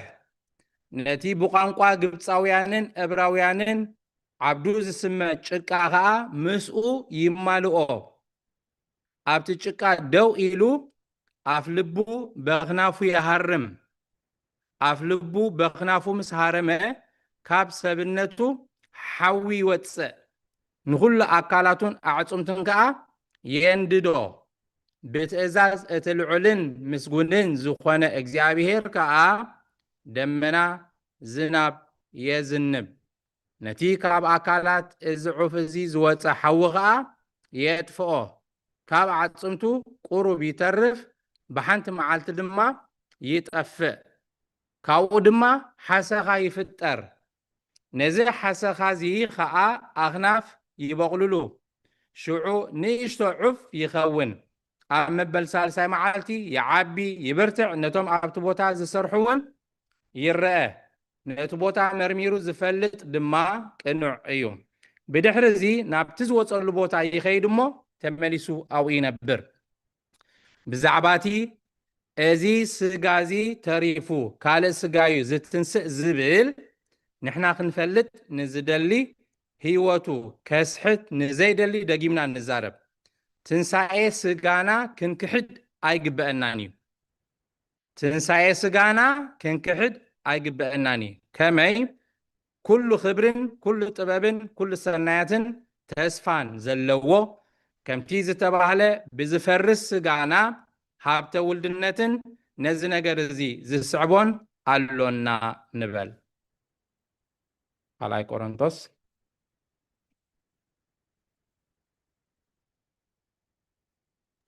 ካልኣይ ቆሮንቶስ ምዕራፍ 2 ካብ ቁጥሪ 7 ክሳብ 11 ግናኸ እቲ ማዕለያ ዘይብሉ ሓይሊ ካብ ኣምላኽ እምበር ካባና ምእንቲ ከይከውን እዚ መዝገብ እዚ ኣብ ኣቕሓ መሬት እዩ ዘሎና ብኩሉ ወገን ንፅቀት ግናኸ ኣይፀበናን እንገብሮ ይጠፍኣና ግናኸ ተስፋ ኣይንቆርፅን ኢና ንስጎግ ድርብያት ግና ኣይኮናን ይደፍኡና ግናኸ ኣይንጠፍእን ኢና ሂወት የሱስ ኣብ ስጋና ምእንቲ ክትገሃድ እውን ኩሉ ሳዕ ሞት የሱስ ኣብ ስጋና ንፀውር ኣሎና ማለት እታ ሂወት የሱስ ኣብቲ መዋቲ ስጋና ምእንቲ ክትገሃድሲ ንሕና ብሂወት ዘለና ምእንቲ የሱስ ኢልና ኩሉ ሳዕ ናብ ሞት የሕልፉና ኣለዉ ኣሜን ቃል ሕይወት ተስምዐልና እምበኣር ንሎሚ ከም ፍቓድ እግዚኣብሔር ንባብ ሃይማኖት ኣበው ኣብ ዝኸኣኽለና እዩ ሎሚ ምዕራፍ 57 ክፍሊ 10 ካብ ቁፅሪ 21 ጀሚርና ክሳብ ቁጥሪ 37 ኣንቢብና ወዲእና እያ ምዕራፍ 57 ምዕራፍ 58 ብምቕፃል ድማ ክፍሊ 13 እያ 17 ጥቕስታት ወይ ፍቕድታት ኣንቢብና ኣብ ቁጥሪ 17 ደው ኢልና ኣለና ስለ ዝነበረና ናይ ንባብ ግዜ ንኣምላኽና ክብርን ምስጋናን ይኹኖ ካብዚ ብምቕፃል መዝሙር ካብ ጉባኤ ክህልወና እዩ ሓፍትና ሉላ ኢዳ ሓፋቢላ ኣላ እስኪ ካልእ እውን ሓፍትና ማማ ትምኒት መምህር ትምኒት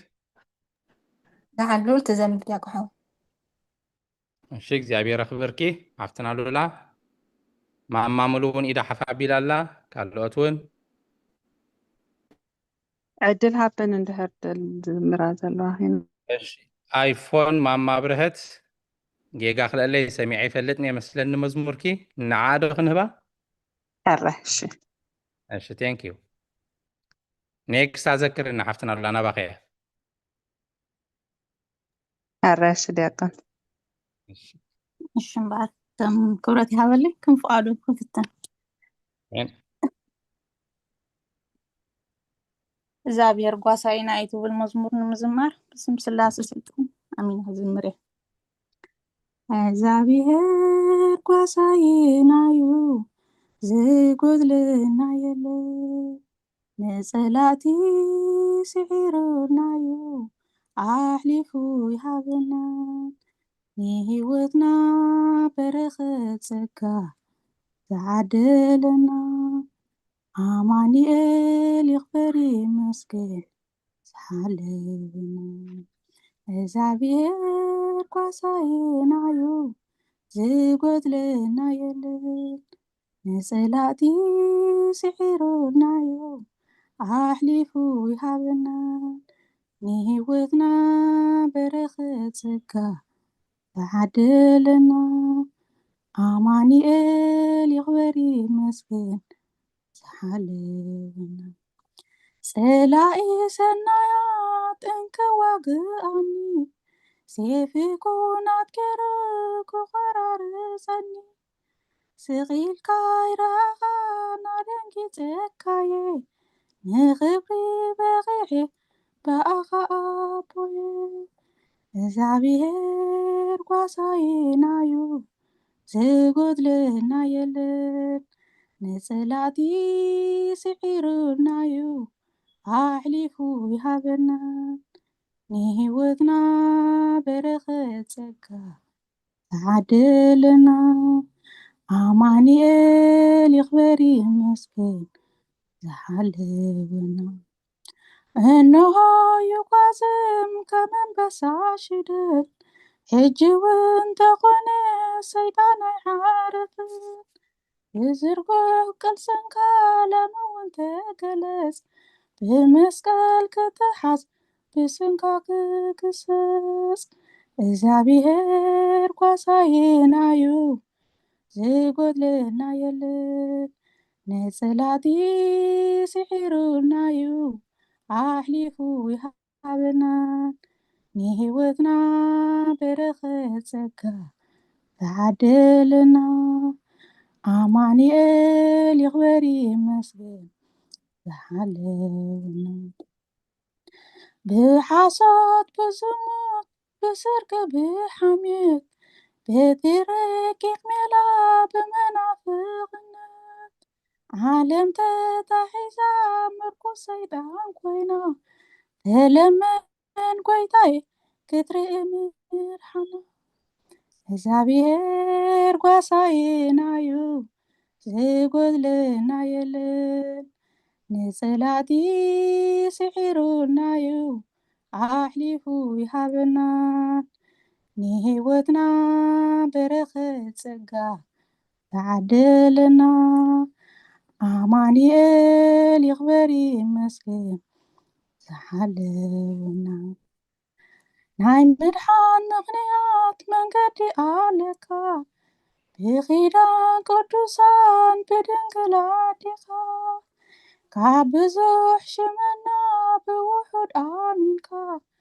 ካብ ብዙሕ ሽመና ብውሑድ ኣሚንካ እግዚአብሔር ጓሳዬና እዩ ዝጎድለና የለን ንጽላቲ ስዒሩልና እዩ ኣሕሊፉ ይሃበና ንህይወትና በረኸት ጸጋ ዝዓደለና ኣማኒኤል ይኽበር ይመስገን ዝሓለወና እግዚአብሔር ጓሳዬና እዩ ዝጎድለና የለን ንጽላቲ ስዒሩልና እዩ ኣሕሊፉ ይሃበና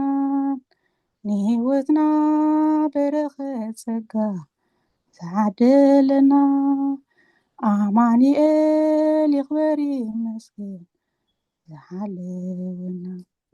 ኣሜን። ስለ መዝሙሩ እግዚአብሔር ኣምላኽና ዝኸበረን ዝተመስገነ ይሁን። ኣሜን። ማማ ብርህት ዝማሬ መላእኽቲ የስምዐልና ጥዕምቲ መዝሙር ሃራይ ስድራ እግዚኣብሔር ምስ ግዜና ክንከይድ እዛ መዝሙር ክንሰምዓ ፀኒሕና ኢና። እግዚኣብሔር ጓሳይና እዩ ዝጎድለና የለን ንፀላኢ ስዒሩልና እዩ ኣሕሊፉ ይሃበናን ንህይወትና በረኸት ፀጋ ዝዓደለና ኣማኒኤል ይኽበር ይመስገን ዝሓለወና እያ ትብል ተኣዝማች። ከምቲ ቀፂሉ ትሰማዕናዮ ከዓ ናይ እግዚኣብሔር ሓለዋ ናይ እግዚኣብሔር ተራዳእነት እትገልፅ መዝሙር እያ እሞ ምስ መፅሓፍ ቅዱስ ኣተኣሳሲርና ጥቕስቲ ካብ መፅሓፍ ቅዱስ ጠቐስና ከነስተንትን መድረኽና ባኹም ዲያቆን ወደኛ 23 እያ ብምልእታ መስለኒ እሺ ካልኦት ተስማዕልና መዝሙር ዳዊት መበል 23 ብምልእታ እሺ እግዚአብሔር ጓሳዩ ዝጎድለኒ የብለይን ኣብ ልሙዕ ሸኻ የውዕለንም ናብ ዝዓርፈሉ ኣይመርሐኒ ንሱን ነፍሰይ ህድኣ ምእንቲ ስሙ ኢሉ ድማ መንገዲ ጽድቂ ይመርሐኒ በትርኻን ምርኩስካን የጸናንዓኒ ወስኸምሳ ኢኻ እሞ ብርባርባ ድነመት እኳ ተኸድኩ ክባ ኣይፈርህኒ ንስኻ ኣብ ቅድሚ ገጽ ጸላእተይ መኣዲ ትሰርዓለይ ንርእሰይ ብዘይቲ ትለኽዮ ፀውዐይ ይጀርብብ ኣሎ ብሓቅን ሳህልን ምሕረትን ብኩሉ ዕድመይ ክሰዕበኒ እየን ኣብ ቤት እግዚኣብሔር ከዓ ንዘላለም ክነብር እየ ኣሜን ኣሜን ካልኦት ተስማዕልና እሺ ካልእ ተወሳኺ ኣለና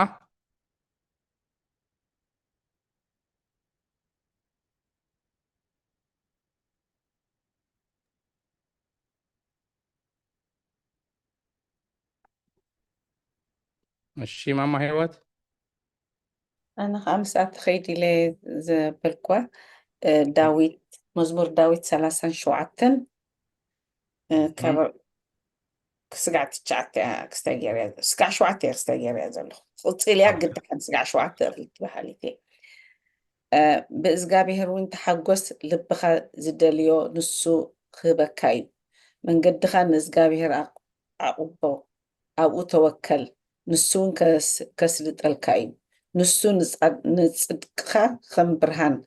نفردخ ون كم قطري خوت او نزغابير حديكا تصبيو بتي منغدو زسل تلو بتحسم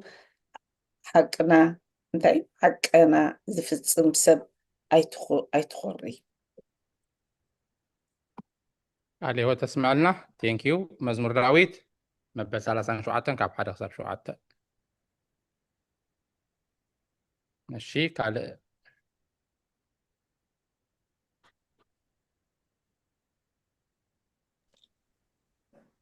بتندور ديقون حاول ማለት ዘነ መዝሙር ዳዊት ምዕራፍ 30 ቁጥር 3 ወእግዚአብሔር ነፍሰይ ካብ ሲኦል ኣውፂእካያ ናብ ጉድጓድ ከይወርድን ህይወት ያድሕንካኒ። آمين. مزمور داوود مبل 30 قطر 3 كالو تسمع لنا مشينا حدا عدل كيف መዝሙር ዳዊት ምዕራፍ 54 ቁፅሪ 7 ንሱ ካብ ኩሉ ፀበብ ኣውፂኡኒ እሞ ዓይነይ ንፀላተይ ባህ ኢልዋ ራየቶም። آمين. مزمور داوود 54 7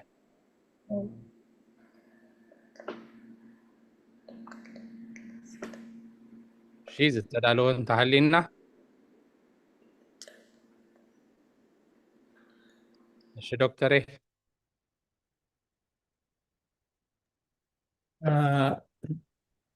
ኣብ ዘፍጥረት 8 ፍቅሪ 21 እግዚአብሔር ድማ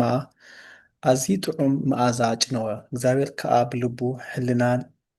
ሕሊና ልቢ ሰብ ካብ ንእስነቱ ጀሚሩ ክፉእ እዩ እሞ ድሕሪ ደጊም ብሰሪ ሰብ ንምድሪ መሊሰ ኣይረግማን ድሕሪ ደጊምሲ ከምቲ ዝገበርክዎ ህያው ንዘበለ ኩሉ መሊሰ ኣይከወቅዕን እየ። آمين. ዘፍጥረት 8:21 ካልኦ ተስማዕ ለና ራይን ባር ጊዜና ክንከይድ ነዚ ሎሚ ዘንበብናዮ ትምህርቲ ሃይማኖት ኣበው ካብ ምዕራፍ 57 ጀሚርና ኢና ናብ 58 ከይድና 17 ፍቅድታት ኣንቢብና ኣዝዩ ደስ ዝብል ትምህርቲ ነይሩ ናይ ሎሚ እቲ ንባብ ዓሚቕ ፍልጠት ዓሚቕ ትሕዝቶ ዓሚቕ ምስጢር ዘለዎ እሞ ንኸተስተንትኑ መድረኽ ናባኹም ቁፅሪ ክንዲዚኣ ኣውፀለ ይበሉኒ ኣብ ስክሪን እንዳረኣኹም ዳንበብኩም ከተስተንትኑ ትኽእሉ ኢኹም።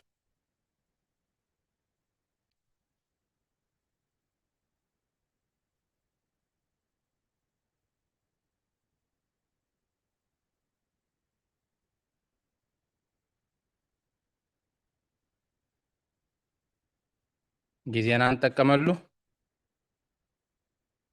4 ደቂቃ ኣለና። ሕረሽ ደቆኑ ዲ 29 እንደክጅምር ኣብ 57 27 እሺ ሕጂ ኣብ 29 እሺ ይቕሬታ እሺ ጎይታና ኢየሱስ ክርስቶስ ሓደ እዩ። ንሱ ጎይታ እዩ፣ ንሱ ንጉስ እዩ። ብስጋ ዝተሞተ ዝተንስአን በዚ ሓደ ኣካል ናብ ሰማያት ዝዓረገ ንሱ እዩ። ከም ብሓድሽ በዚ ሓደ ኣካል ዝመጽእ እዩ። ጎይታና ኢየሱስ ክርስቶስ ንሳኹና ሰሚዓትኒ እሱ ሓደ እዩ፣ እሱ ንጉስ እዩ፣ እሱ ጎይታና እዩ። ብስጋ ዝተንስአን ዝሞተን ድማ ካልእ በጀኩ እየ ይልበን ናብ ሰማያት ዝዓረገው ንሱ እዩ። ከም ብሓድሽ ኣብዚ ዝመጽእ ንሱ እዩ። ኣሜን። ካልኦ ተስማዕና ማማ ብረይ ምዕራፍ 57 ቁጥሪ 29 እሺ ካልኦት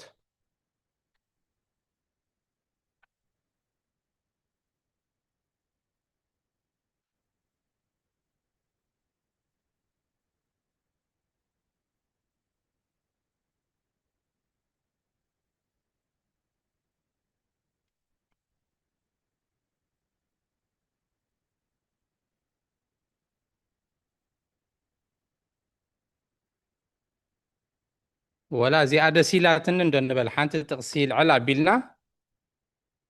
ኣነ እዚኣ ደስ ኢላትና ካብዚ ሎሚ ዝተነበበ ወላ ጥራይ ንበል ኣንበለላትና ሓንቲ እሺ ሃብትና ሉላ እዚኣ ካብ ኣብ ብዝተወልደ ብሓደ ወዲ እግዚኣብሔር ብጎይታና ኢየሱስ ክርስቶስ ንኣምን ቅድሚ ዓለም ካብ ህላወ ኣብ ተወልደ ብዳሕረይቲ ዘመን ከዓ ካብ እግዝእትና ማርያም ቅድስቲ ድንግል ማርያም ብግብሪ መንፈስ ቅዱስ ተወልደ። እሳ ኣስተንቲና እያ። እሺ ንእሽተይ መብርህቲ ገብርላ ወላ ብርህቲ እያ? ብርህቲ እያ። እሺ ብርህቲ እያ ምክንያቱ ድሕሪ 2-3 ግዜ እንቢብካያሲ ብርህቲ እያ። وسخ الله عن دياقون حاوي شيك عليه وتسمعلنا معرف 57 قصر 15 اتي اب تواحدو هايمانوتنا ان امنو كلت لدت ناي غويتانا يسوع كريستوس بزعبا يتزارب እንጂ ተቀዳማይ ልደቱ ቅድሚ ምፍጣር ዓለም ኣብ ህላዊ ኣብ ዝተወልደ ካብ እግዚአብሔር ኣብ ዝተወልደ ህላዊ መለኮቱ ዝተወልዶ ልደት እቲ ካልኣይ ልደት ድማ ብዳሕራይ ዘመን ካብ ኣዴና ቅድስት ድንግል ማርያም ብግብሪ መንፈስ ቅዱስ ብስራሕ መንፈስ ቅዱስ ብዘይ ዘርኢ ሰብኣይ ብድንግልና ካብ ድንግል ማርያም ዝተወልዶ ክልተ ልደት ንኣምን ይድብል ዘሎ ቃልዎ ተስማዕልና الشيخ على الوقت كان الساتف يكون هوتي شمال ما هو وقفتي أبزيها كل تحط له أنا إنوي I don't know بينهم دخلنا بحسب تحنتي بتعمي نشم زي بايبلنا بحكي أبوتاتنا زجهرة زيها أبتاع عصر تخلص بزعباتي عف فنقل تي خستايسي بتعم برتعني انتي تحسدو زي حجن عنا نزي حجنا إذا عفسي كقلت لي رد علي حقيله كنت ورها لي دلي مسانا استنهنا لايفسي هو كم تبونا كابتاتنا زبلو كل زمتنا عنا زمهري حجن عنا خزيسي كمينا خن أبلاي نقبره هذا زي برالي تحنت خاني أبيو كنت أمتصنع أبتا كلا أبتا خفل 10 سلسلة سجا 5 جناحي إذا سجا زي أيقونن كوتي بلو إذا أتم جن كم زي فوليات يوم كميسي نتزجع بهرز تزاربو حكي كنتو أكاني نومنتي صنع تسفى فنو لويت ألو حجي يوحنس أتين مع زحفتنا دبيباتا هو أنا زي أحس تخبلا خلخ وكلها نيتنسى أتمهر ولا بإنسسا غيرو خينو ولا ب مسالتات نجبرسي كنت خمس خلنا إذا مهران نزلوا كريء خلخ إنجان بحافشو حجس ناتي حتى زلاب زي أسي قلت أنا أسكرسس دحري كما تشي ختنسألنا إنا نبلمش حجس أبتار نسوز مسألة كلها نميتنا نركب على الناديو ويس زي ما توين على مالتي أبتجي تسي كما أزي أقرتي كلها نحن موت مسمتنا دي ما تشي ختنسألنا ويسي زي ما تغطون حيوم على مالتي كله ديم تبدأ حتى سوري thank you هو دحين أبوتاتكم السوام عم تصحف قدس بزعبا زي تبقير الزاربي okay كملوا لنا أو لا تبقير بزعبا تزاري بلنا له that's good تبدأ حتى قالوا تسمع لنا ماما thank you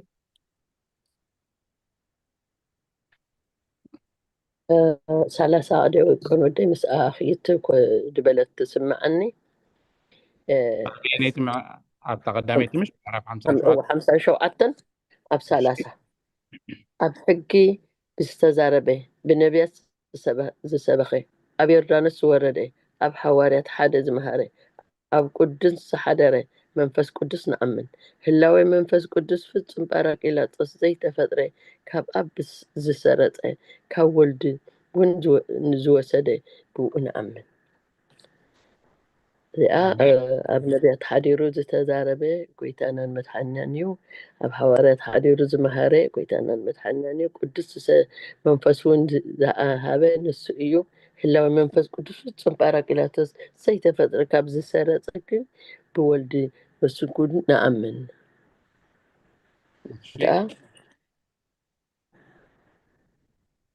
رايك عليه وتسمع لنا ماما بالري الشيخ على كان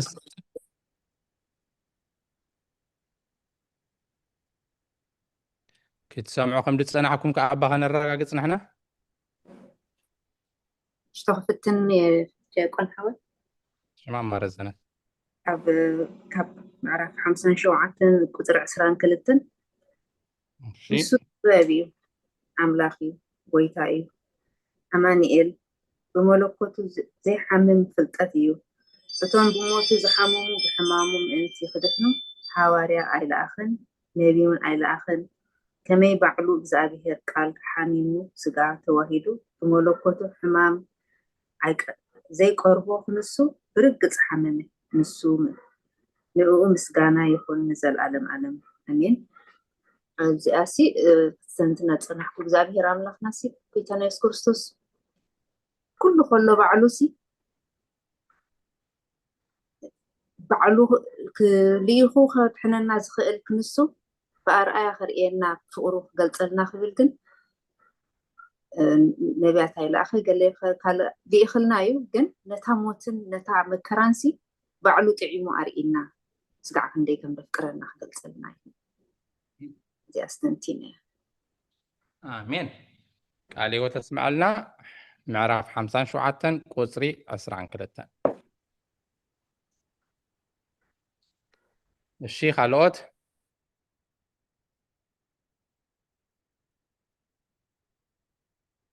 ወላ ንሓንቲ ካብዘን ጥቕስታት ኣንብብ ኣቢልና እዚኣ ደስ ኢላትኒ ንበል ዲያቆን ወደ 24 ኣብ 57 23 ከም ብሓድሽ ቅዱስ ልኡል መዘከርታ ጉንን ዜና ዘለዎ ኤጲስቆጶስ መሰረት ኣብ 24 ኩሉ ዓለም ብዝሓዘን ኩሉ ብዝፈጠረ ኩሉ ዝርአን ዘይርአን ብዝፈጠረ ብሓደ ኣምላኽ ንኣምን ኩሉ ጎይታንን መድሓኒናን ዝርአን ዘይርአን ዝፈጠሮ ንኩሉ እዩ እሞ ብሓደ ኣምላኽ ንሱ ከዓ ንኣምን ንጎይታ ንኣምን ኣሜን ቃል ህይወት ተስምዐልና ማማ ብረይ ምዕራፍ 57 24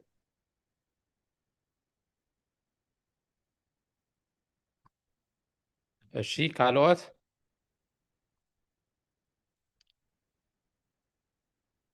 ሎምሲ ብፍሉይ እዚኣ ተማሂረ እያ ደይፈልጣ ዝነበርኩ ቅድሚ ሕጂ ኣስተውዒለላ ዘይፈልጥ እንብላ እንተሃሊና ወላ ኣነ እዚኣስ ኣይፈልጣ ነይረ ቅድሚ ሕጂ ኣስተውዒለላ ኣይፈልጥን ነይረ ሎሚ ግን እዚኣ ተማሂረ ወላ ኣይትግለፅዎ ኣይተስተንትንዎ ድሓን እዚኣ ተማሂረ እስኪ ንበል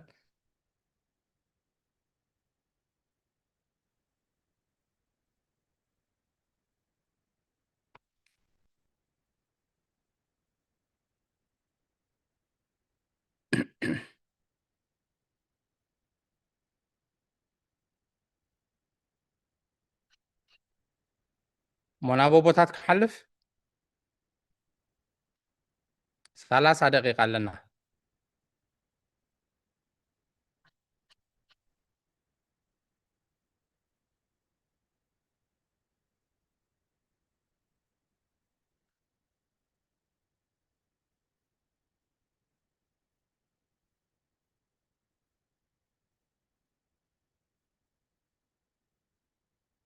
ስራን ሓሙሽተን ከዓ ዲያቆን ወደስ ምስኦም ቅፅላ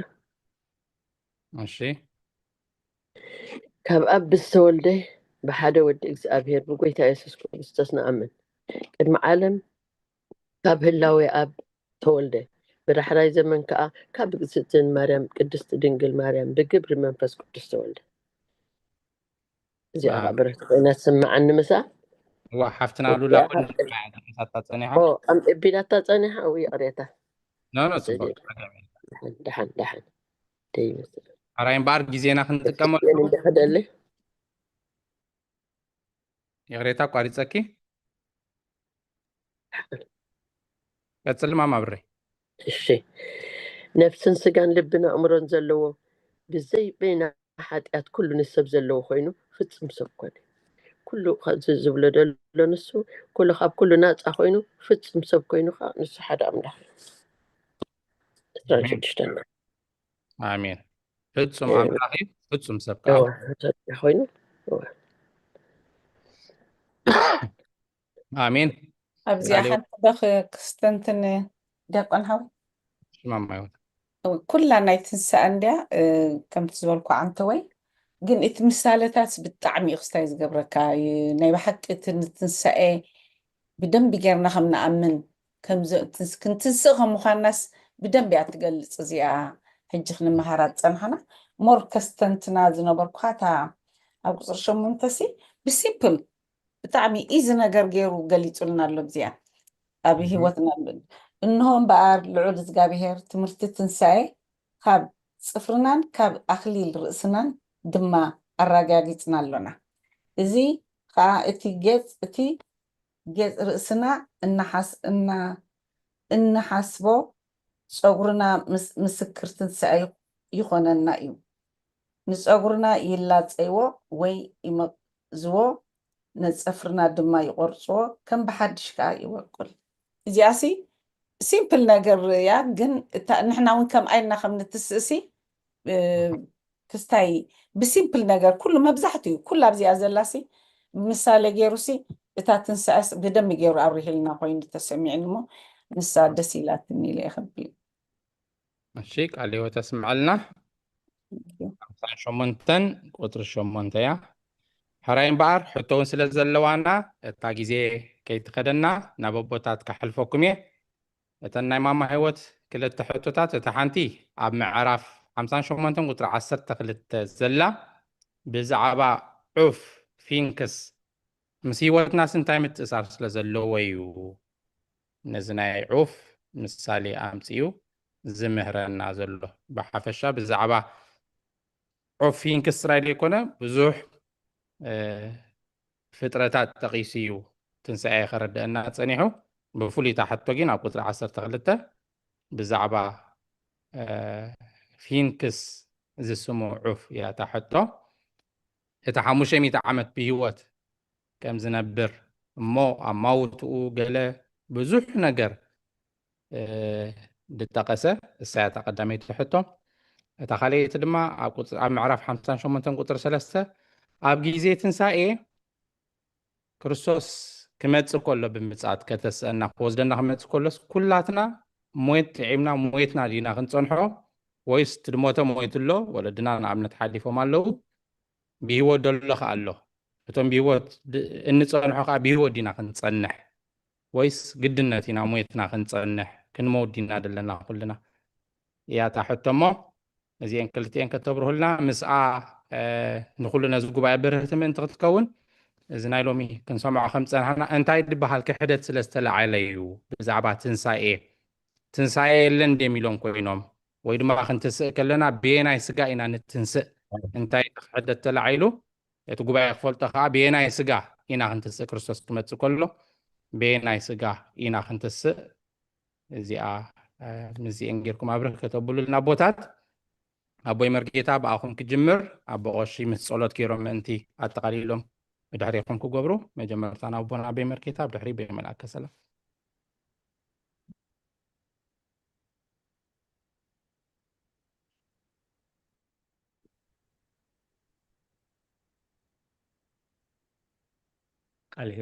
ቃል ህይወት የስማዓልና ሓውና ዲያቆን መሃሪ ንኩላህናቶም ሰማዕና ቃል ህይወት የስማዓልና ከምዚ ዝመሰለ ጉባኤ ስለ ዝሰርዓልና ከዓ ልዑለ ባህሪ ፈጣሪና ኣምላከ ቅዱሳን ናይ ባህሪ ምስጋና ይብፅሓዮ ኩልኩም ዝተሳተፍኩም ዝሓተትኩም ዘንበብኩም ከዓ እቲ ብሕቡእ ዘርኢ እግዚኣብሔር እሴተ ጻድቃን ኣስበትሁታ ንኽፈልኩም ይስማዕ ክህሉ ተስፋ ገብር ሓውና ዲያቆን መሓሪ ምልክት ግበረለይ ያ ጽቡቕ ኣሎ ሓራይ ዓብ ስተንቱ ናይ ኣስተንቲና ህይወት ሃብትና ብዛዕባ እዚ ፊንክስ ዝበሃል ዖፍሲ እቲ ከመይ ከም ዝኾነ ከመይ ከም ዝኸውን ተገሊፅልና ኣሎ ግን ንዓና እንታይ እዩ ዝመልእኽቲ እዚ እዩ እዚ መልእኽቲ እዚስ ሕጂ ንዓና እንታይ እዩ ከማይ ኣመስለኒ ምናልባት ህይወት ሃብተይታ ትሰምዓነ ዝህሉ ከማይ ኣቦና ልካ ከማይ ብርግፅ ኣብ መወዳእታ ሳኢና ንብላ እዚ መልእኽቲ እዚ ንዓይ እንታይ እዩ ምስ ኣንበብና ምስ ዘመርና ምስ ተርጎምና ካልኦት ምስ ሰማዕና እዚ ንዓና እንታይ እዩ ጎይታና የሱስ ክርስቶስ እቶም ትንሳኤ ሙታን የለን ዝብሉ ሰዲቃውያን ትንሳኤ ሙታን የለን ማለት ከዓ ኣብዚ ምድሪ እዚ ድላይካ ክትገብር ድላይካ ክትበላዕ ድላይካ ክትሓድር ዝብል እዩ ትንሳኤ ሙታን ዝበሃል የለን መልኣኽ ዝበሃል የለን ነብሲ ዝበሃል የለን ካብዚ ምስ ሓለፍኩም ክትፍረዱ ኣንጻርቲ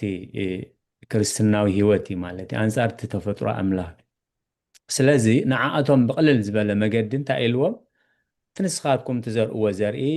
ናይ መሸላ ናይ ስገም ናይ ስርናይሲ ከመይ ኢሉ እዩ ዝመውት ከመይ ኢሉ ኸ ይትንስእ ኢሉ ምስ ሓተቶም محرس نحرس أو مريت نقبره مستقبره ما يهارمه ما يمسبه ولا يبسبس يفرس مسفرسه يبقى يعنبب 30 مئة سنة كأفر يفريل بعلم يملي شموت ملس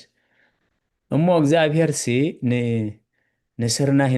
ንመሸላ ከም ዝገይሩ ኣብ ሞት ፈሪሱ በስቢሱ ህይወት ዝህብ ዘፍርእ ኣምላኽ ሲ ብመልክዕን ብምስልን ኣምላኽ ዝተፈጥረ ሰብ ድሕሪ ሞት ህይወት ኣለዎ ክብለኩም ከለኹ ሲ ስለምንታይ በዚ ትግረሙ እዩ ስለዚ እታ መልእኽቲ ከመይ ገርና ከም ንትንስእ ካብዚ ዝፈረሰ ህይወት ካብዚ ዝበስበሰ ህይወት ከመይ ገርና ከም ንትንስእ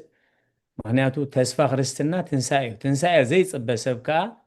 ኣብ ክርስትና ህይወት ክነብር ኣይክእልኒ ንግዚኡ ጣዕመኒ ንግዚኡ በቃ ጥራይ ክሰልጠኒ ብስጋ ክረብሕ እንደዘይኮይኑ እምበር እቲ ፅባሕ ንግሆብ ቅድሚ ኣምላኽ ኣብ መዓልቲ ፍርዲ ክሕተት እየ ክሕተት ተኮይነ ከዓ ሕጂ መልሲ ከዳልወለኒ ዝብል ሓሳብ ስለዚ እታ መልሲ ንዓና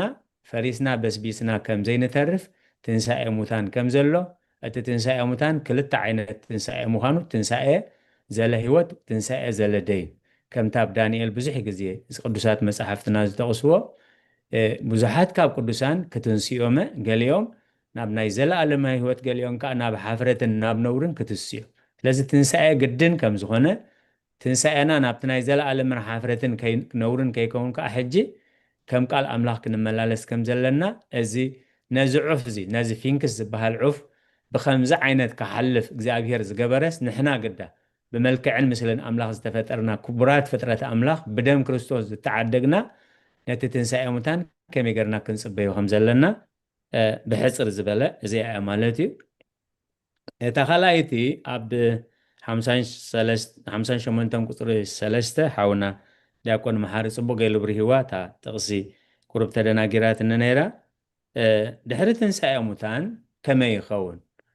كلنا دينا قدن موت كن موت زلنا ويس موت كي تعامل صون حسابات كله يوم يا بتعمي أقداس حتى أبوتاتنا قاسة في حزقنا ما برهي هيبوم لله وكل جزء أب مقابر ويكا أبتاني مودة أتا صلاة ومتان بتخريستيان تجبره مزمور داويت 8 قصري 40 شمونتن بنو لو كنتو فتر كل أقوال ما ياو منو سب زي هاي وإيري يالو موتي جنت ياتبل موت كي رأي بهوات زنبر ننبسو خاب سيول زناقف سب مني سلازي موت كي رأي نابزل على ماوي هوات وي نابزل على ماويت كالسقاقر بفزم زغئل يلني أبوتاتنا قن انتي حتى تامت يوم للو أب قدامي تسولنكي معراف 4 قصر 10 حموشة هواريا باولوس كم زبلا غميتو نحنا خسع موت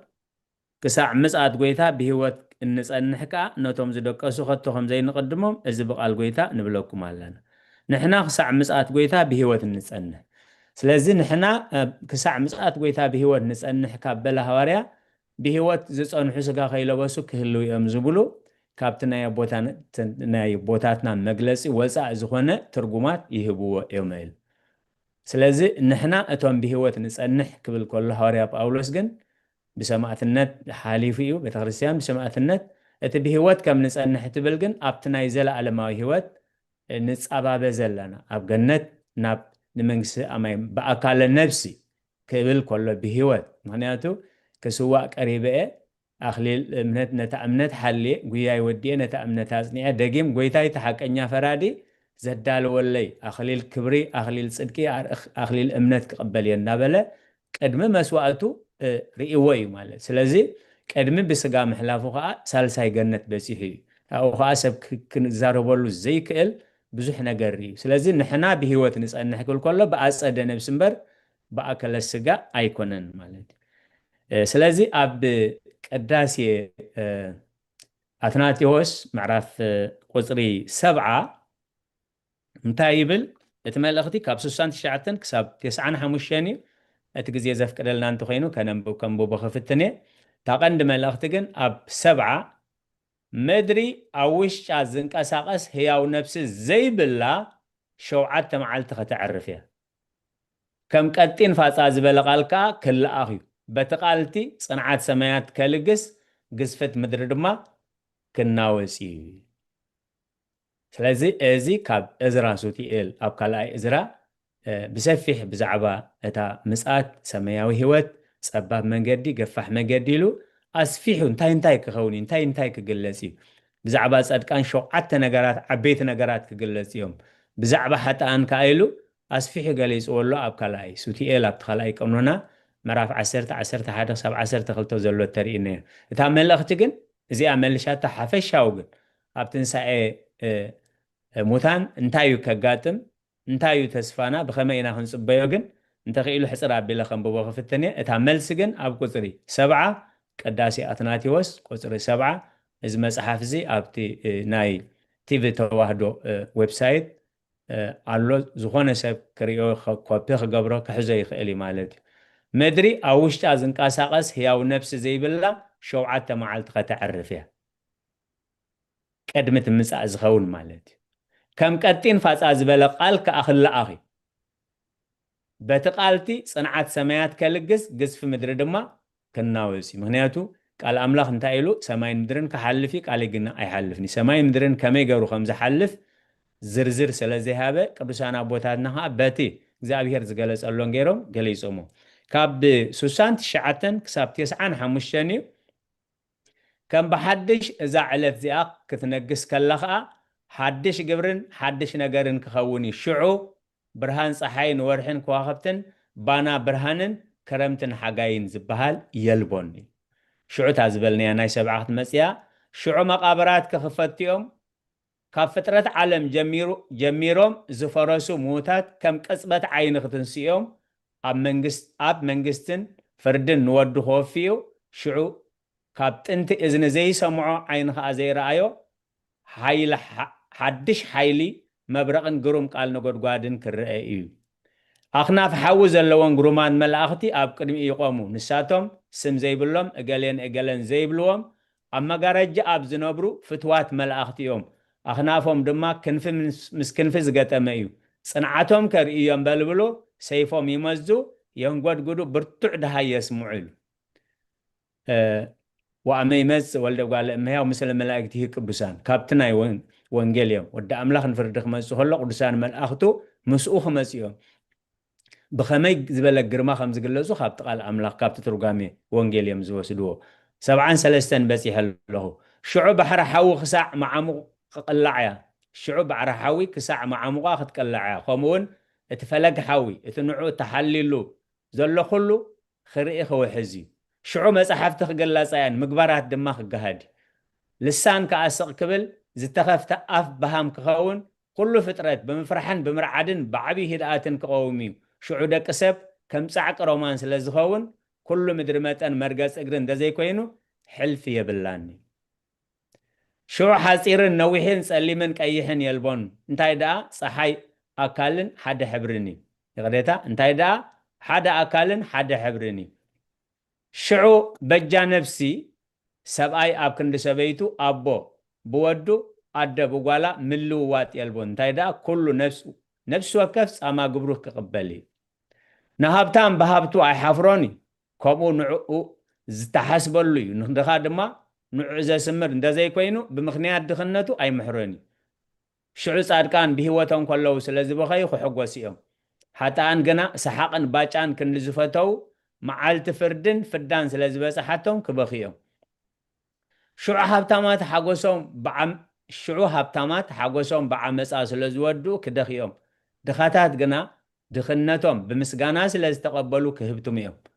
ሽዑ ጥሙያት ብሂወት ከለዉ ስለ ዝተሸገሩ ክፀግቡ እዮም ሽዑ ለፍለፍቲ ብሂወት ከለዉ ከንቱን ብላሽን ተዛሪቦም እዮም እሞ ዝን ክብሉ እዮም ዕጉሳት ግና ልሳኖም ናብ ሓሜት ክጎይ ኣይሓደግዎን ንብፃዮም ፍጹም ኣየጓሃዩን ስለዚ ክዛረቡ እዮም ሽዑ ጽኑዓት ስግኦም ብዝሙት ስለ ዘማሰኑ ክደኽሙ እዮም ድኹማት ግና ለይትን መዓልትን ስግኦም ብስግደትን ብትግሃትን ስለ ዘድከሙ ክጸንዑ እዮም ሽዑ ሓያላት ኣእዳዎም ናብ ቃልሲ ስለ ዝዘርግሑን ዘኽታምን መበለትን ከዓ ስለ ዘብከይን ክለምሱ እዮም ሽዑ ንዑቓት ከም ንስርታት ክነፍሩን ክንፎም ክበቁልን እዩ ጉብዝንኦም ከዓ ክሕደስ እዩ ሽዑ ዕቡያትን ተጃሃርትን ክግለጹ እዮም ሓፍረቶም ከዓ ክገሃድ እዩ ሽዑ ሩቓት ካፋ ዝናምን ራሕስን ኣጠልቂዎም ቁርን ኣሳሒታን ድማ ኣሳቂዎም እዩ ሃሩር ፀሓይ ከዓ ለብሊብዎም እሞ ክለብሲኦም ሽዑ ናይ ምድሪ ዝኾነ ኩሉ ስለ ዝተሰዓረ ወግእን ዋልታን ቀስትን ፍላፃን የልዎን ሽዑ ንጉስ ኣድልዎ ብዘይብሉ ቁኑዕ ፍርዲ ክፈርድ እዩ ሽዑ ሓጥኣን ካብ ማእኸል ጻድቃን ክፍለዮም ርኩሳቱን ካብ ንጹሃት ክጉለሉ እዮም ናይ ሽዑ ኣውያትን ናይ ሽዑ ብኽያትን ናይ ሽዑ ንብዓትን ረብሑ እንታይ እዩ ባዕሉ ፈጣሪ እኳ ኢዱ ዝፈጠረቶም ናብ ጥፍኣት ክኸዱ ምስ ረኣየ ምእንቲ ፍጥረቱ ክነቢዕ ኣምላኽ ቅለ ይበለና ሽዑ ሓጥኣን ምእንቲ ርእሶም ክበኺኦም ጻድቃን ከዓ ምእንቲ ኣዝማዶም ክበኺኦም መላእኽቲ ሰማይ እውን ምእንቲ ፍጥረት ሰብ ክበኺ እዮም ናይ ሽዑ ምስጢር እንታይ ይብል ኣብ 95 ናይ ሽዑ ምስጢር እንታይ ይመስል እንታይ ከይስሙ እንታይ ከይበሃል ኣብ ልቢ ሰብ ስለዘየሎ ሎሚ ክዛረብዎ ኣይከኣልን ስለ ቃላቱ እግዚአብሔር ዝተመስገነ ይኹን ስለዚ ተንሕቶታት ብጣዕሚ ኣገደስቲ ሕቶታት እየን ሂወት ሓብትና ዘበን ኣገልግሎት ክባርኽ ሓደ ዝሓቶ ሕቶ ንዓና እውን ነቲ ሕቶ ንምምላስ ንክንገናፅል ስለ ዘተባብዓና ሓደ ዝሓተቶ ከዓ ኩሉ ሰብ ስለ ዝጥቀመሉ ቃል ሂወት የስማዓልና ስለ ዝተፈቅደለይ ከዓ ብልቢ የመስግን ሓውና ዲያቆን መሓሪ ከዓ እግዚአብሔር ቅዱስ ፍቃዱ ኮይኑ ናብቲ ዝዓበየ ማዕርገ ክህነት የብቅዕኻ ኣሚን ኣሚን ኣሚን ኣቦና ቴንክ ዩ ብጣዕሚ እታ ዝበልኩማ ክንፅሕፋ ሞ ክነንብባ ኢና ብደንቢ ጌርና እሺ 10 ደቂቃ ካላ ኣቦና ኣቤ መልአክ ሰላም ኣስተንትኖን ምኽረን ሓፈሻዊ ማዕዳን ገይሮም ብፀሎት ክዓፅሉና ናብ ኣቦና ሕራይ ክብርና ምስጋናና ለእግዚአብሔር ኣምላኽና ይኹን ሓውና ዲያቆን መሓሪ ከምኡውን ኣቦና ኣቦይ መርጌታ ቃል ሂወት ተስምዓልና ቱም ኩልኩም ኣብዚ ጉባኤ እዚ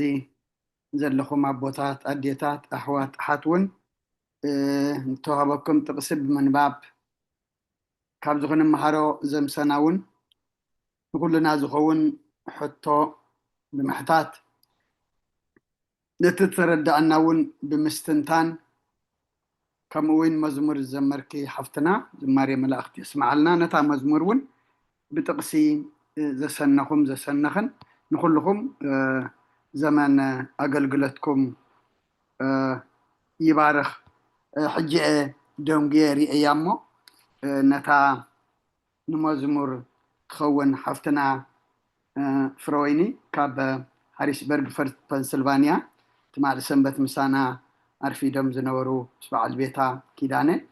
ኩሉ ግዜ ተኸታተሊትና ኩሉ ግዜ እውን ሰደልና እሞ ነታ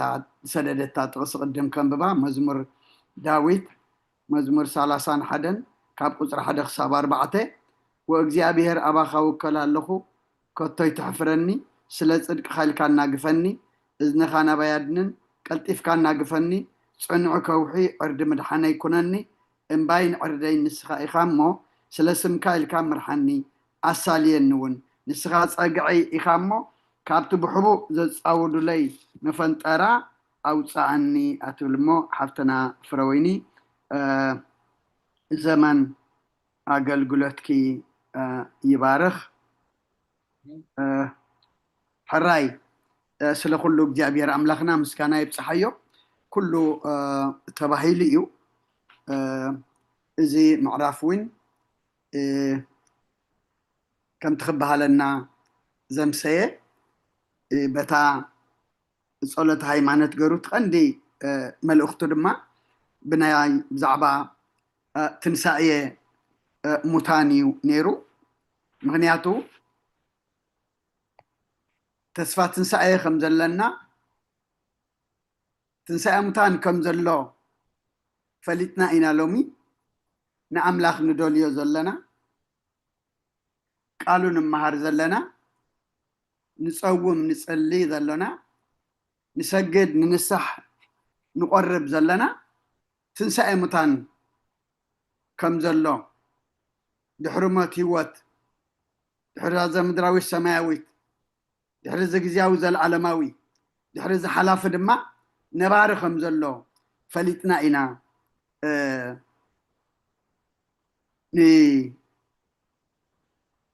ንመሃር ዘሎና ምክንያቱ ከምቲ ገለ ዝብልዎ ድሕሪ ሞት انت يالله بيكونكا كتريئخا من يوم منقست أملاخ بصيحي تملسو زنقركا سئل كابز عالم كاللخا لومي بلع ستة زمسلكا قبر تحقوس إنا تبهلي بزح سلازلو نحنا قنا ولا بزمدري تتحقوسنا تبلعنا تستنا كل تلونا نخندي قزيئيو نحتصير قزيئيو نقول بعمتاتي جن نحنا عندنا تسفات تنسائي كم زلو زل عالماويان دما مخانا سلازة تردأنا إنا إتي قطري أبت قطري شدشتسي أبتي معرف حمساي شمنتن قطري شدشتة داقماي إتا أبقراز زر أزر إدما أمثال تنسائي مهرنا أيو مقنعون معصادون أمثال كنتي بموت مفلاينا نام مدري يقبر أم مدري مستقبر خاء كم بحد شبكول سبد ما مستقبر داقم يتنس سلخل جابير أملاخنا بس كان عيب صحيو صبق جرا إذا تنبت كمتي بعيننا نريو تجوز جربكوا ميت وديقو ميتو ملشو كم زبقول حنت تقصها بعتن وين كنبب كابتا تنبه لنا تنبيبانا رأى وانجيل يوحنس معرف 10 تغلط قطر 14 فرسرناي نام مدري انت زي ودقتن انت زي متتن بين ايات تنبر انت متت قنا بزح فركم التفري بحقي ابلكم اللخو فرسرناي تزي ميتا عم مدري تزي تقبيرة كتبقوا لا يتخيلنيا كتفرون اي تخيلنيا نحنا دما لك إذا موعت السقا زي موت إذا بسباسي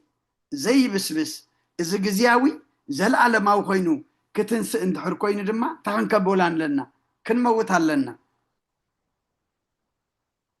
كان بحدش تحدشنا زي موت زي بسبس كوينا كنتنس علونا أما فرسرناي انت زي ما تسي بين ايا التنبر إلو كل جزيه دما سنبت مسأي ويدما أبزخانة قال أملاخ زتو نقرولو ديو أقول قلت زتو قبرولو ديو بزعبا قدس قربان كي تزاربنا ون عين حلفنينا خنياتو وانجيل يوحنس معرف شدشته قطر 54 قويتان تايلو سقاي زبل دمي ونستي نايزل عالم هيوت اللاتو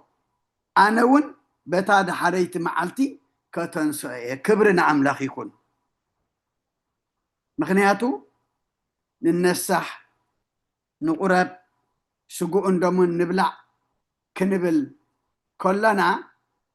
موت هالو قدني أبز بسقا جن ولاكا سقا يزبل عدمي وستي نايزل عالم هيوت اللاتو أنا ون بتاد حريت معلتي كتنسوية مخنياتو نحنا دك تسفائنا ميتنا أن ترف ديكو الناسي ميتنا نتنس اتمواتي زي موت اتحلافي زي حلف اتزبسبس دما زي بسبس كوينو كم زتنس مخنياتو تحن تنس بيازل لنا حجي نحنا انتاينا تنسايا تسفى تنسايا جن كبر زلوه تنسايه هو زلوه تنسايه له حسرت زلوه وقصا زلوه تنسايه ون الله مخنياتو كل يدتس كفو قبر صبق قبر حاتيات قبر صدق قبر متنسا كل إذا تنسى اتوا قاعد ما شعيخات تغفلو انه نخلو ككم قبر خفاديو عاسب بإيديو ألفان أوميغان مجمرتان موداتان انه قلطيفه مصالخو عاسب بإيديو نخلو ككم قبر خفاديو ኣልፋን ኦሜጋን መጀመርታን መወዳእታን ኣነ እየ ኢሉ እሞ ናይ ብሓቂ ኣገዳሲ ዝኾነ ምዕራፍ ኢና ክንመሃር ኣምሲና ብዙሓት መዐሸውቲ ኣብዚ ዓለም ጥራሕ ሕጂ ብላዕ ስተ ዝመስለካ ግበር ፅቡቅ ርአፅ ዝበሃል ነቲ ዘለዓለማዊ ዝፅበየና ዘሎ ተስፋ ትንሳኤ ዝፃረር ስለ ዝኾነ እዩ ብሰፊሑ እዚ ሎሚ ክንመሃሮ ዘምሰና እሞ ንሕና ድማ ደቂ ተስፋ ምዃንና ዘለዓለማውያን ምዃንና መይትና ንተርፍ ዘይኮናስ መይትና ክብሪ ዘለዎ ትንሳኤ ከም ንትንስእ ፈሊጥና ምክንያቱ ቅድም ክርስቶስ በኽሪ ሙታት ኮይኑ ከም ተንስአ ድሓር ድማ እቶም ናይ ክርስቶስ ተባሂሉ እሞ ንሕና ድማ ኣብዚ ምድሪ ናይ ክርስቶስ ኮይንና ክንፀንሕ እዚ ንነብሮ ዘለና ሕጂ ይሕፀር ይንዋሕ ይብዛሕ ይውሓድ ዕድሜና ናይ ክርስቶስ ኮይንና ክንነብሮ ናይ ክርስቶስ ኮይንና ተነቢርናዮ እቲ በኽሪ ሙታት ኮይኑ ዝተንስአ ክርስቶስ ክመፅእ ከሎ ድማ ናቱ ኮይንና ኢና ክንትንስእ ማለት እሞ ስለኩሉ እግዚኣብሔር ኣምላኽና ምስጋና ይብፅሓዮ ደቂ ተስፋ ኢና ናይ ዘለዓለማዊ ትንሳኤ እውን ንፅበዮ ነገር ኣሎና እሞ ክብሪ ዘለዎ ትንሳኤ ክንትንስእ እግዚኣብሔር ንኩልና ይሓግዘና ኩልኩም ድማ ዘመን ኣገልግሎትኩም ይባርኽ እሞ መደብና ብጸሎት ክንዓፁ ኣበይ ቆምስ ኣለዉ ድዮም ደቁ ኣራይ ስመ አብ ወወልድ ወመንፈስ ቅዱስ አሐደ አምላክ አሜን። ቅዱስ እግዚአብሔር አምላክና ስለኩሉ ተመስገን። ኣብ ዕድሜና እዛ መዓልቲ እዚኣን እዛ ሰዓት እዚኣን ዝወሰካናን ዝሃብካናን ንስኻ ኢኻ እሞ ክብርን ምስጋናን ንዓኻ ይኹን። ደቂ ተስፋ ምዃንና ዘለዓለማውያን ምዃንና መይትና ንተርፍ ዘይኮናስ ክብሪ ዘለዎ ትንሳኤ ተንሲእና ምሳኻ ምስ ክቡር ጎይታ መንበሪ ከም ዘለና ኢና ንምሃር ዘለና እሞ ንሕና ድማ ከምቲ ንስኻ ትደልየና ኮይንና ኣብዚ ምድሪ ክንነብር ንስኻ ሓግዘና። ዓለም ከም ትደልዮ ስጋ ከም ትምነዮ ዘይኮነስ ከም ፍቃድካ ከምቲ ንስኻ ትደልየና ኮይንና ክንመላለስ ኣምላኽና ሕጂ እውን ሓይሊ ሃበና። መንፈስ ቅዱስ ካሊእካ ርድኣና። ወዲ ሰብ መወዳእቱ እንተፀበቀ እሞ መወዳእታ ኩልና ፀበቀልና። እንፀሞ ዘለና ፆም ድማ ኣምላኽና ስኻ ትሪኦ ስኻ ትቕበሎ ፆምን ፀሎትን ሱባኤን ግበረልና። ኣቦታትና ሃዋርያት ከም ተቐበልካሎም ንዓና ድማ ተቐበለልና። ምሳና ዝወዓልካ ነመስግነካ ምሳና ክትሓድር ድማ ንምዕቆበካ በረኸት ኣዴና ቅድስቲ ድንግል ማርያም ክፈለና። ብኢድ መላእኽቲ ክሓልወና ካብ ኣቦና ኣብ ነገሪማ ፃድቕ በረኸት ረድኤት ክፈለና። ኣብ ሰማያት ትነብር ኣቦና ስምካ ይቀደስ መንግስትኻ ትምፃእ ፍቃድካ እምታ ኣብ ሰማይ ከምኡ ድማ ምድሪ ይኹን። ንዕለት መግብና ሎማ ሃበና ንሕና ንዝበደሉና በደሎም ከም ዝሓደግናሎም በደልና ናብሳና እንደገልና ካብ ክፉ ኣድሕነና እምበር ፈተና ይተእትወና። መንግስትን ሓይልን ክብርን ንዘለዓለም ናትካ ኢማ ኣሜን። ኦዝትየ ማርያም ናይ ቅዱስ ገብርኤል መልኣኽ ሰላምታ ሰላም ለክለኹ ብሕሊናኺ ድንግል ኢኺ ብስጋኺ እውን ድንግል ኢኺ ኣደ እግዚኣብሔር ፀዋዕት ጎይታ ሰራዊት ሰላም ለክለኹ።